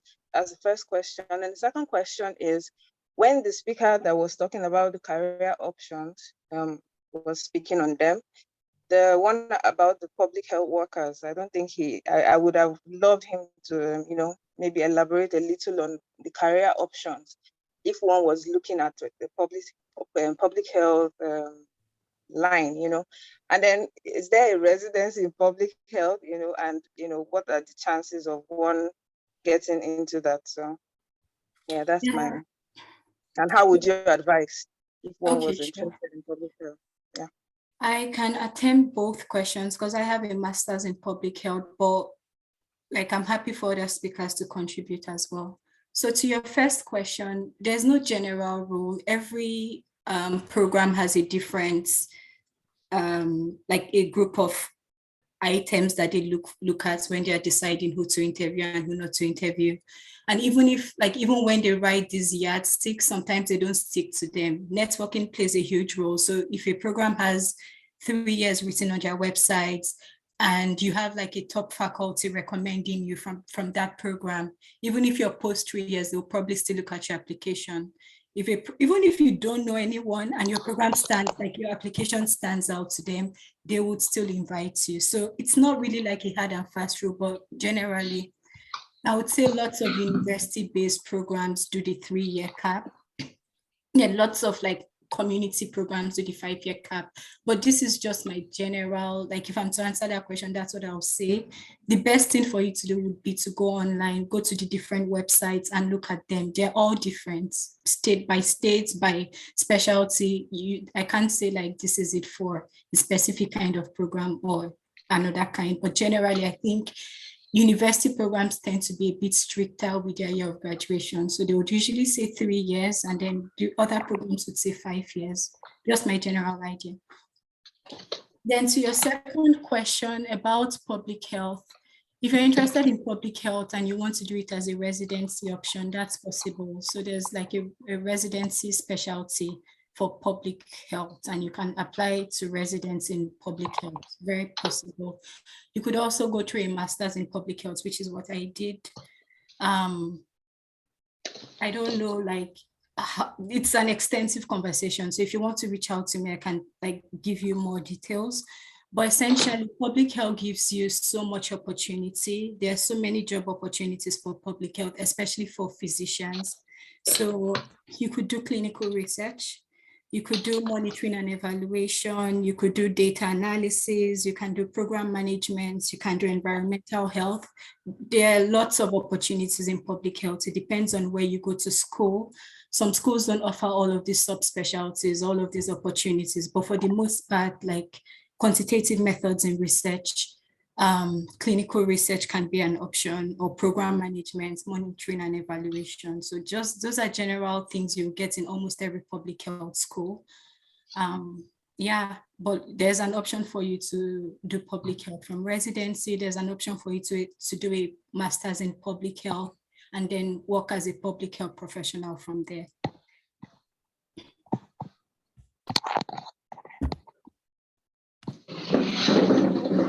I would have to mute you. Thank you for that. I would say public health is not one of the very common specialties. They do not take a lot of residents. They do require some background in public health as well. But it's something that I'll look in, and then I'll put a link. I would check for more information and put in a link. So next question is in one. And if there's anyone else that has more information, please feel free to talk about it. Isn't one?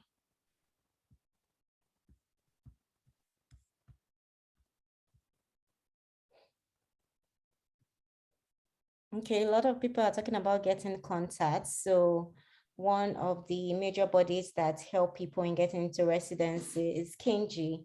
And we're going to be sharing resources as well as links. They also have a platform for medical students as well. Mentoring is a key factor that would help you get to where you're going. And that's one of the good parts to join to get there. So I would unmute Dr. AB.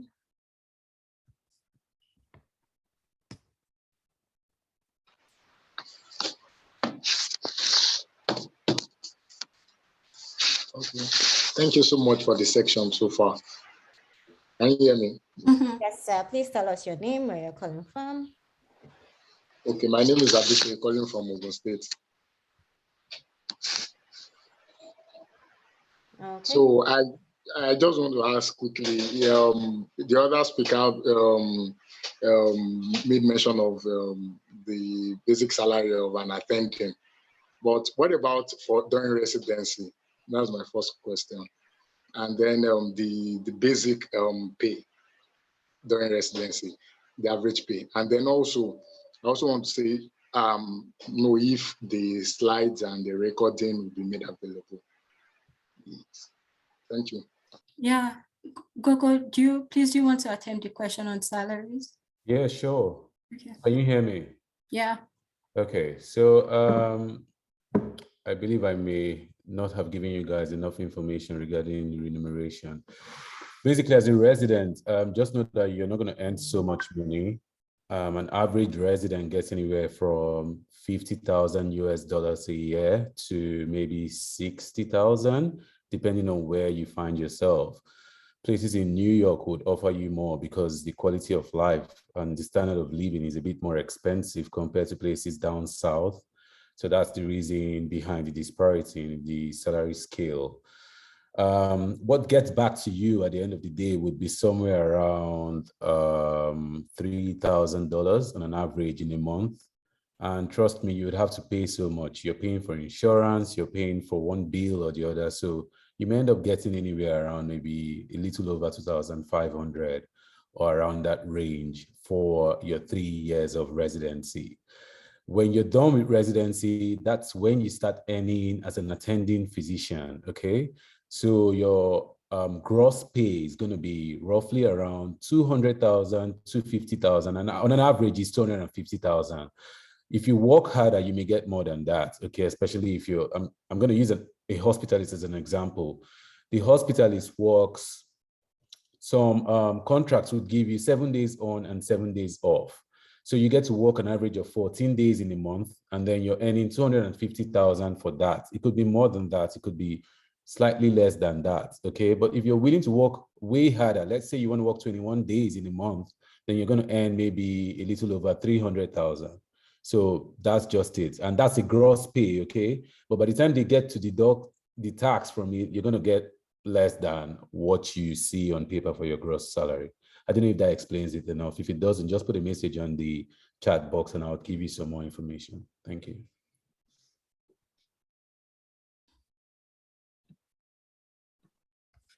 Yes, thank you very much, Google. The recording would be made available after proper editing, and we'll also have the slides to be available. So users iPhone, if you could please unmute yourself and introduce yourself before asking your question.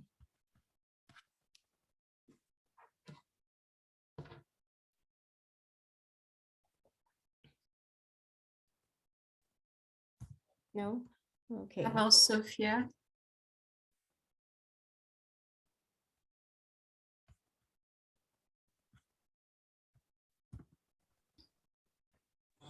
Okay, good evening, everybody. My name is Sophia Duke from University of Port Harcourt. I'm in my final year.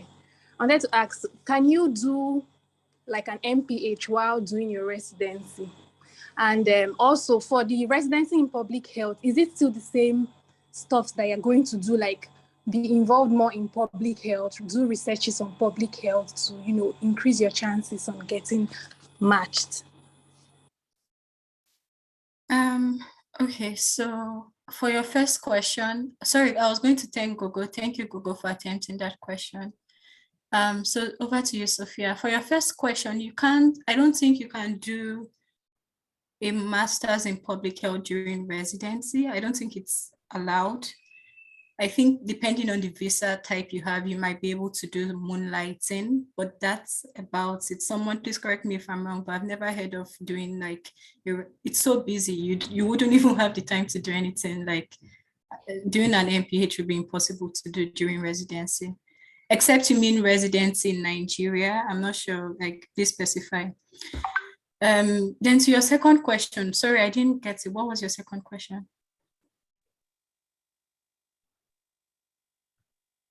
Yes, so Brenda, there are actually some programs that have a combined master's and residency, but really? Course, yes, okay. But of course it's just like one slot and they would take the people that they know, but there are very few programs that have that. Okay. But residency is so busy, combining it with master's is not so easy.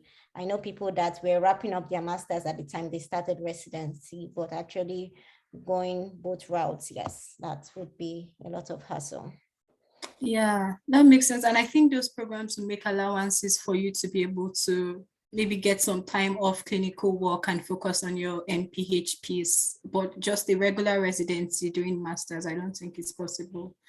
I think your second question was about like the amount, like the scope of work done by physicians who do residency in public health. And if that was your question, I am not very sure what the scope of work is. I don't know if they do like more of clinical public health or population-based public health. I'm not very sure, but I can look it up and share that information with you. Yes, still there. I shared a link. It does have more information, and I believe Dr. is someone who wants to also. Oh, is he here? Yes. Oh, yeah, if he's here, please.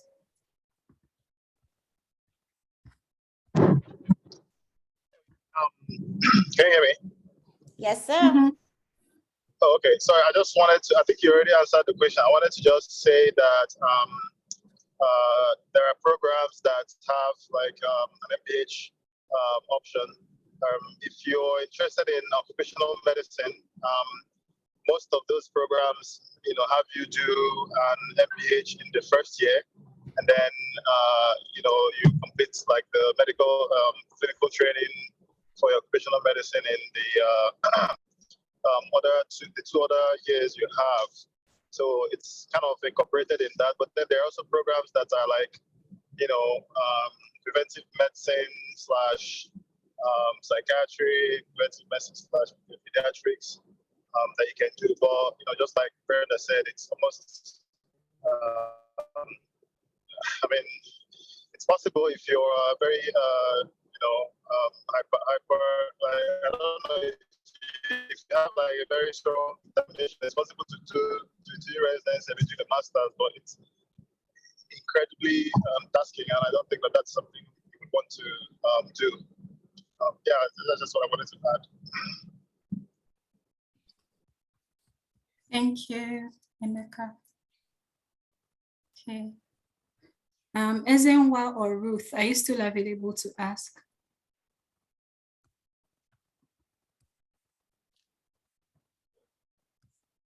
Okay, so we can move over to Chidima.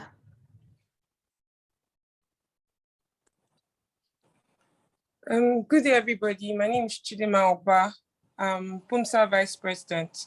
So I want to say thank you for all the information shared so far. And my question is doing masters a better route to take, or should one just start writing the exam straight out of medical school?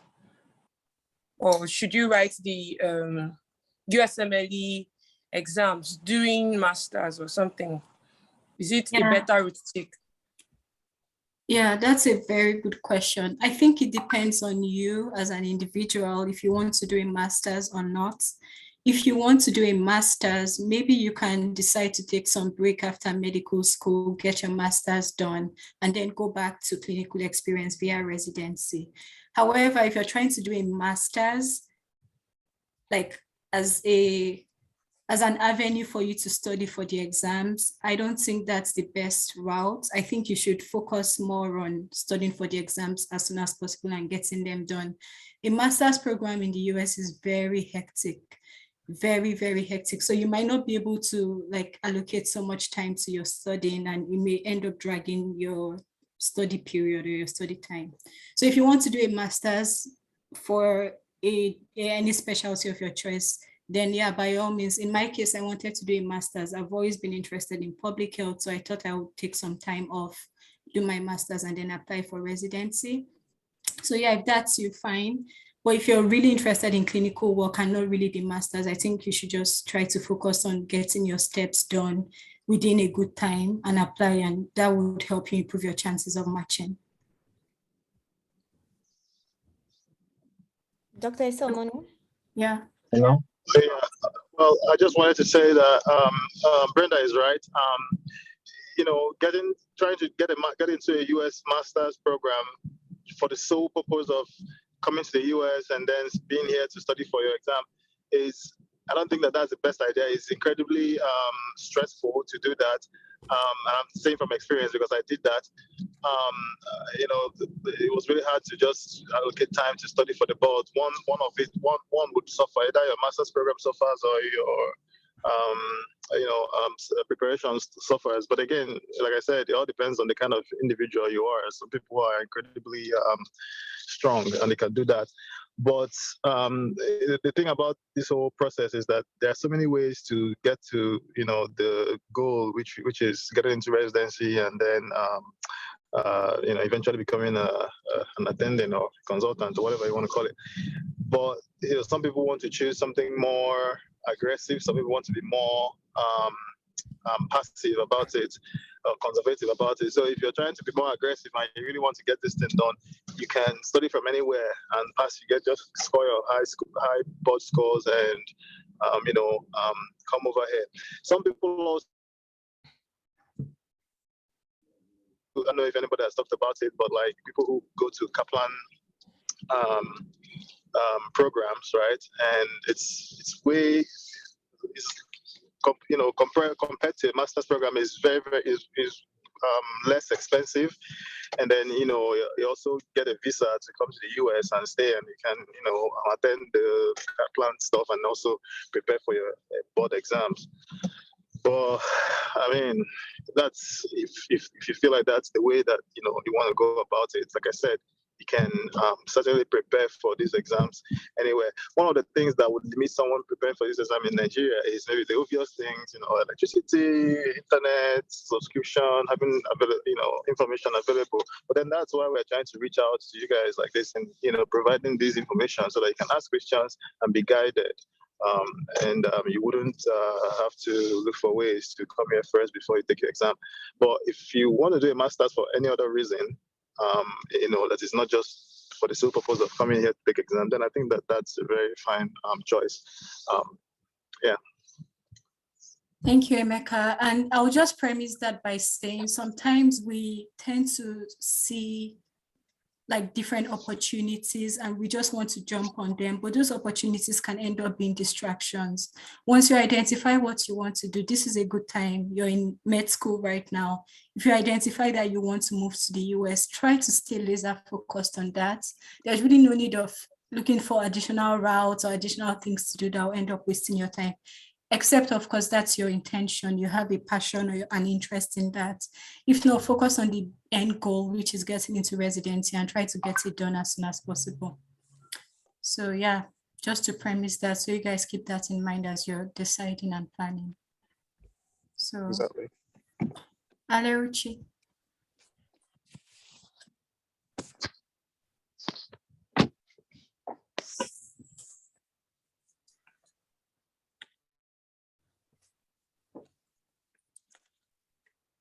Dr. Leruchi? No? Okay. Dr. Izuwa, could you just... Okay. She's unmuted. Okay, yes, please. If you could ask your question, we're about wrapping up. Thank you so much for this enlightening program. Some of us wish we had it earlier. So please, are there cons to traveling or doing residency in US? That's my first question. Then let me speak for myself. At some point, I get confused. Today, I'm just okay. Let me follow the UK route. The next day, I'm thinking of Australia. The other day, like I'm confused. Is there anything that can guide a confused mind like me? And finally, I think when I was in med school, I think that was the first time I heard about USMLE, and I don't even know what made me feel scared of the exams. Right? Looking back, I'm just laughing at myself now. But sometimes I feel like the exams are so many, and can I really do this? Is there anything that can just help kill that phobia I'm already having even before preparing for the exams? Thank you so much. Thanks. Aleuchi, it's nice to hear your voice again. I would let, yeah? I was thinking maybe Google can take this. No, absolutely. I was going to say I'll let you answer that. What the cons are, I don't know. I'm about to start mine, so I'll let the residents answer that question. Yes, Google. Hi, Aleuchi. It's good to hear your voice. That's a tough question, but the first thing I want to let you know is how hard are you willing to fight for what you want? That's the question you need to ask. You know, I can't come here and tell you, oh, you need to come to the US because that's what will work for you. People have come here and they've regretted their choice. They'd rather be somewhere else. It's not just the passion for money or the quest for money or the quest for being the best physician in the world that will drive you here. You need to decide on what you want. Now, coming to the pros of one over the other, I was privileged to work in UK, in England, before moving over to the United States. But for me, I knew I'd wanted to come to the US from the very get-go. So England was plan B. It was just a means to get into the United States. And now for the pros of coming to the United States is that, like I tried to explain a bit, but because I didn't have much time, I couldn't go further. You are going to be a recognized global physician when you come to the United States. Don't get me wrong, when you go to England and Australia, you can still be those people, but the US qualification supersedes most of the other developed nations as well, qualifications from developed nations. So that's one benefit. The second benefit is that the training is very straightforward.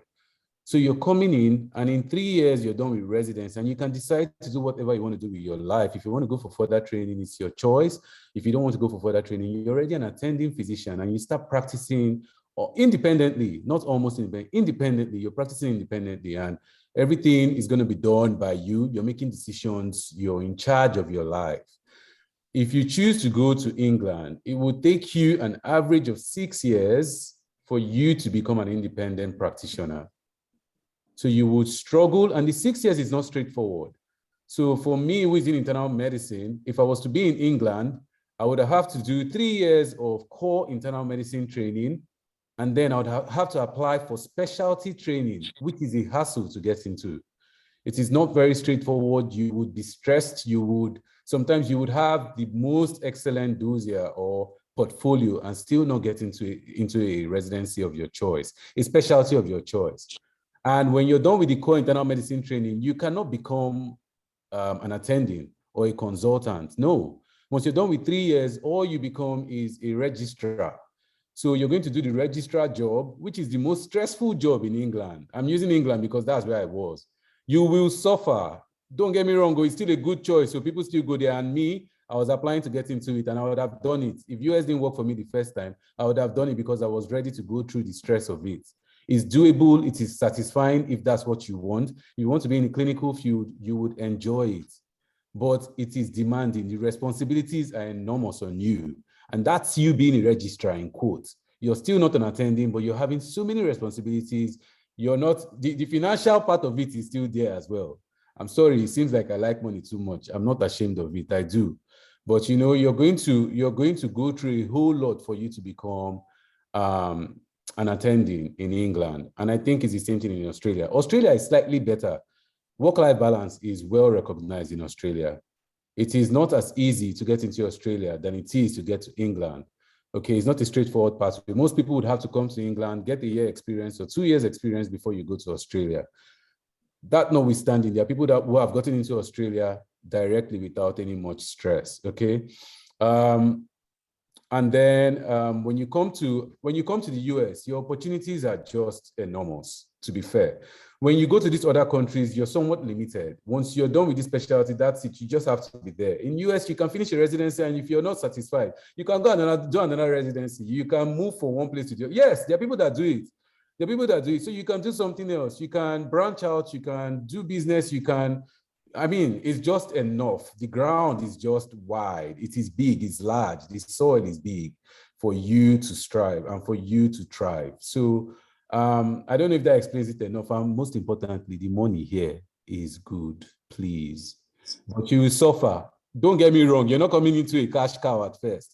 You would sacrifice. You would devote your time. You're not going to earn much in your first few years.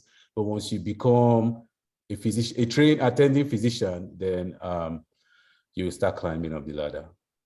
I don't know if that explains it better, but I'm sure there are other people here that would contribute and give you more insight. Thank you. Someone said I've always loved money. Yes, I'm not ashamed of it, but I would not do wrong things to get money. I go the right way, okay?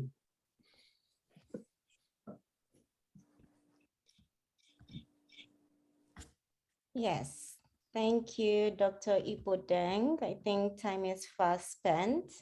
Thank you very much, Dr. Amuchi, for leading this session. I think we are, yes, I think we're going to end the question and answer session at this time. We're going to be putting up some links that you can follow up with where we'll be able to answer more questions. Like I mentioned earlier, KNG is one very good resource, and they have a platform for medical students, and we would all be able to join that to be able to provide answers to your questions. We would also look into doing follow-up sessions for this as well.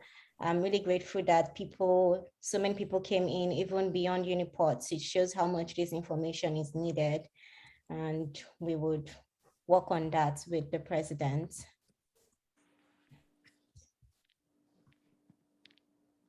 So here we have Brenda. Let me let you end up. Sorry. Oh yeah, sorry. I forgot we still had the slides. Okay, thanks, Hachiko. So yeah, I know a lot of people are thinking about the financial implications. So this just gives you like a rough idea of how much you can plan to budget. You don't have to have all of this at this time, but that's why I suggest having a job that you're doing, an internship, NYSC. Just have something you're doing on the side to raise additional funds. Try to get help from family, and try to save for the whole process. But yeah, you should have this just to give you a rough idea. It's quite an underestimate, just, this is quite an underestimate because by the time you're applying, some of these prices may have gone up. So keep that in mind. Additional fees to keep in mind. So medical school processing fees. So yeah, when you're trying to get some documentation or credentials from Uniports, I think the college would ask you to pay a few fees. They're usually not very high, but sorry, the fees aren't usually very high, but I'm more concerned about the processing time. So for now, I would say, keep in mind that you have those fees, but also try to connect with Mrs. Amnott in college or whoever is the secretary to the provost. Those people are very helpful.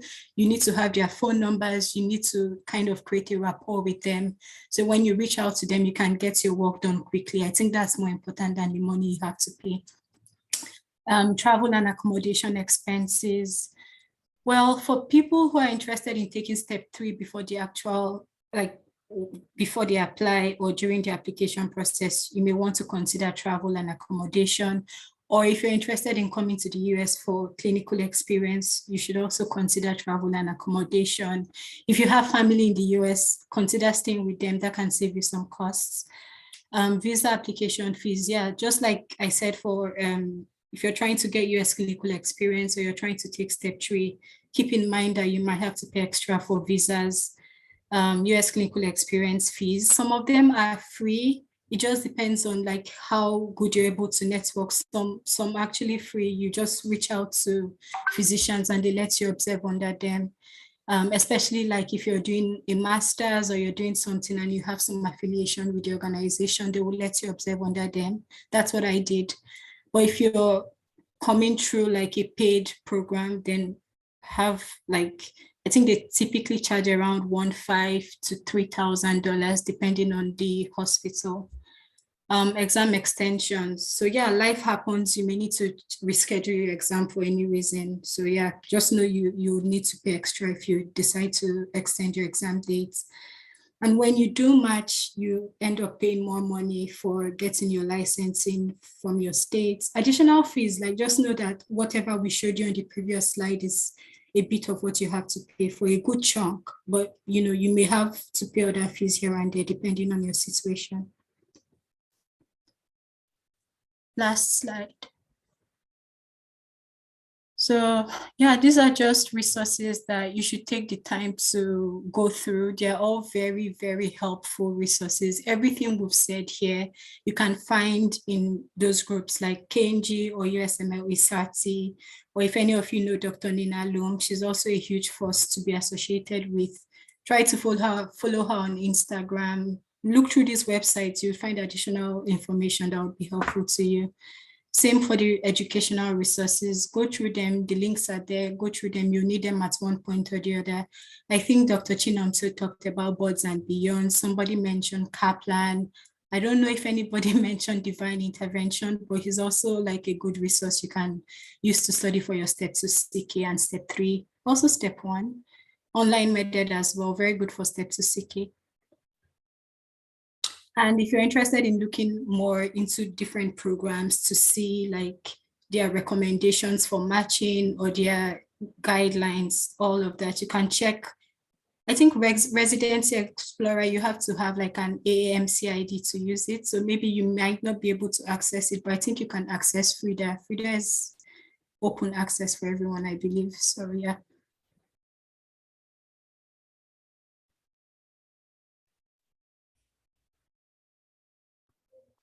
Thank you so much, Dr. Amuchi. Thank you all for staying this far. For those of you that stayed long, we have rewards for you for staying till the very end. So Dr. Nonso, could you just share some of the recharge cards so we can wrap it up for the day?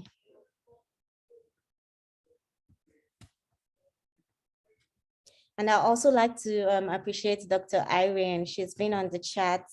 Irene Obozo, I did not, I heard about her, then I heard her speak as well. I haven't met her in person, but she's very wonderful and she's been on the chat assisting us so far. So I'm very grateful for that. Important.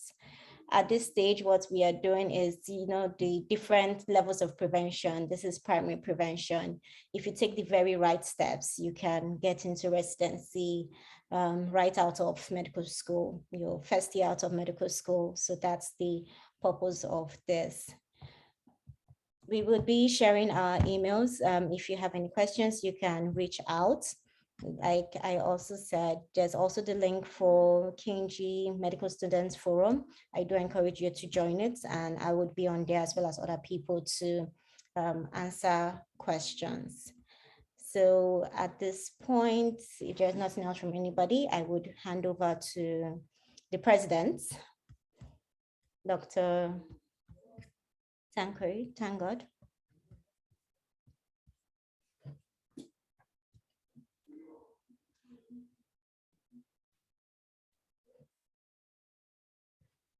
Is Tangod still on?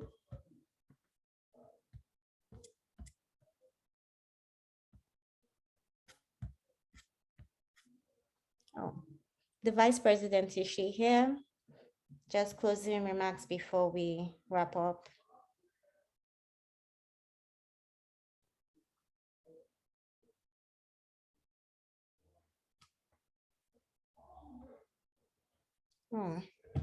Guess maybe network must have kicked them out. Okay. Oh, Chidima is here. Yes. Dr. Oba, you can go ahead with closing remarks and we can call it again. Good day, everybody. Thank you so much. Thank you, Dr. Toye, Dr. Chikodili, Dr. Nomso, Dr. Emeka, Dr. Ifeanyi, Dr. Gogo, Dr. Brenda, Dr. Chuko, and all the representatives from AMPA. Thank you so much for this session. Like, I've learned so much. I've learned a lot about USMLE and going to the US. And I hope that every other person in this meeting also learned a lot. And we are looking forward to meeting you people someday in the US, you know, connecting with all of you. And we hope to connect with you on your social media handles. So I don't know if you can, social media, emails, anyhow, we can reach out to all of you so that if you have additional questions, we could ask. So thank you so much for making our time to have this session with us. We are very grateful. Thank you very much. Thank you. Dr. Chuko. Yes, I've been here. Okay. Yes, okay. Okay. Good evening. I don't know if Dr. Oranu is still here. Okay, I'll start my appreciation from Dr. Oranu. Then, Dr. Chuko, personally, I really want to appreciate you. Dr. Irene Obuzo, Dr. Tonye, Chuko Delinom, so Emeka, sorry, I just have to call all the names independent. We find Gogo, Brenda, and our moderator. Thank you so much. Thank you so much. I don't know how I'll put by saying thank you, but I really appreciate our doctors and alumni here. Please, I'll seek your permission to get your numbers from Dr. Chuko so that I'll reach you personally.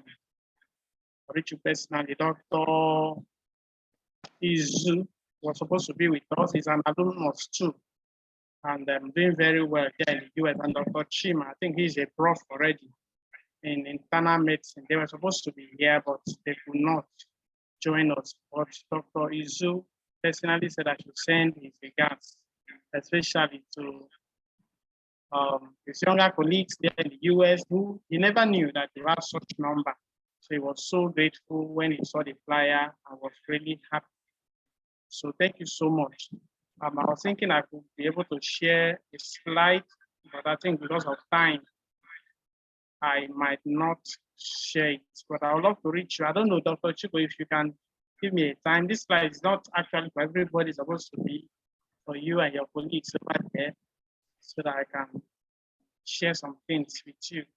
Maybe we'll talk behind the scene and see if that can be possible, or I'll reach out to everybody personally. But we are really happy and we are grateful. I think this is a continuum of some. We started our section with a LinkedIn section, and I was just happy that majority of what we're doing here today was like following a section. And we're also in touch with those in UK. with a lot of them. We're also in touch. And we are looking for opportunities like this. Just possibly not for residency, but there's some very key important things that we're supposed to discuss with them. So from time to time, we would like to talk. I think the mentorship that a lot of persons are talking about, I have something in mind, I have a plan, so I'll still reach you again and see how we'll get that done. Thank you so much. Pumsa appreciates. I think this is the first of its kind, and every other medical student from different schools here, they really appreciate this and envy this. So thank you so much. We appreciate and we always be grateful. God bless you. And good night to those of us in Nigeria. Good, I don't know, is it good morning or good afternoon? Good afternoon. Good evening, yes. Okay, good evening. Thank you. Thank God. I look forward to working with you some more. And I would say on behalf of myself and my colleagues, we are also very happy to help. So if we can do this on a larger scale, follow-up events with PUM sites or non-PUM sites, would also be happy to do that. Also, as an extension, one of PUM sites matched into residency in Canada. Canada is one place that you do not hear about often, but yes, that is also something that she would be willing to talk about at a later time, how to match into. Yes. Yes, Yeah. Dr. Mono will be talking about We're how in touch, yes. to residency in Canada, and we'll also get the people in UK to talk about it as well. So do have a good night, everyone. If you have any questions, email me or you can get to me through Thank God. Here is my email. Yes. Thanks. Bye, everyone. Have a good evening.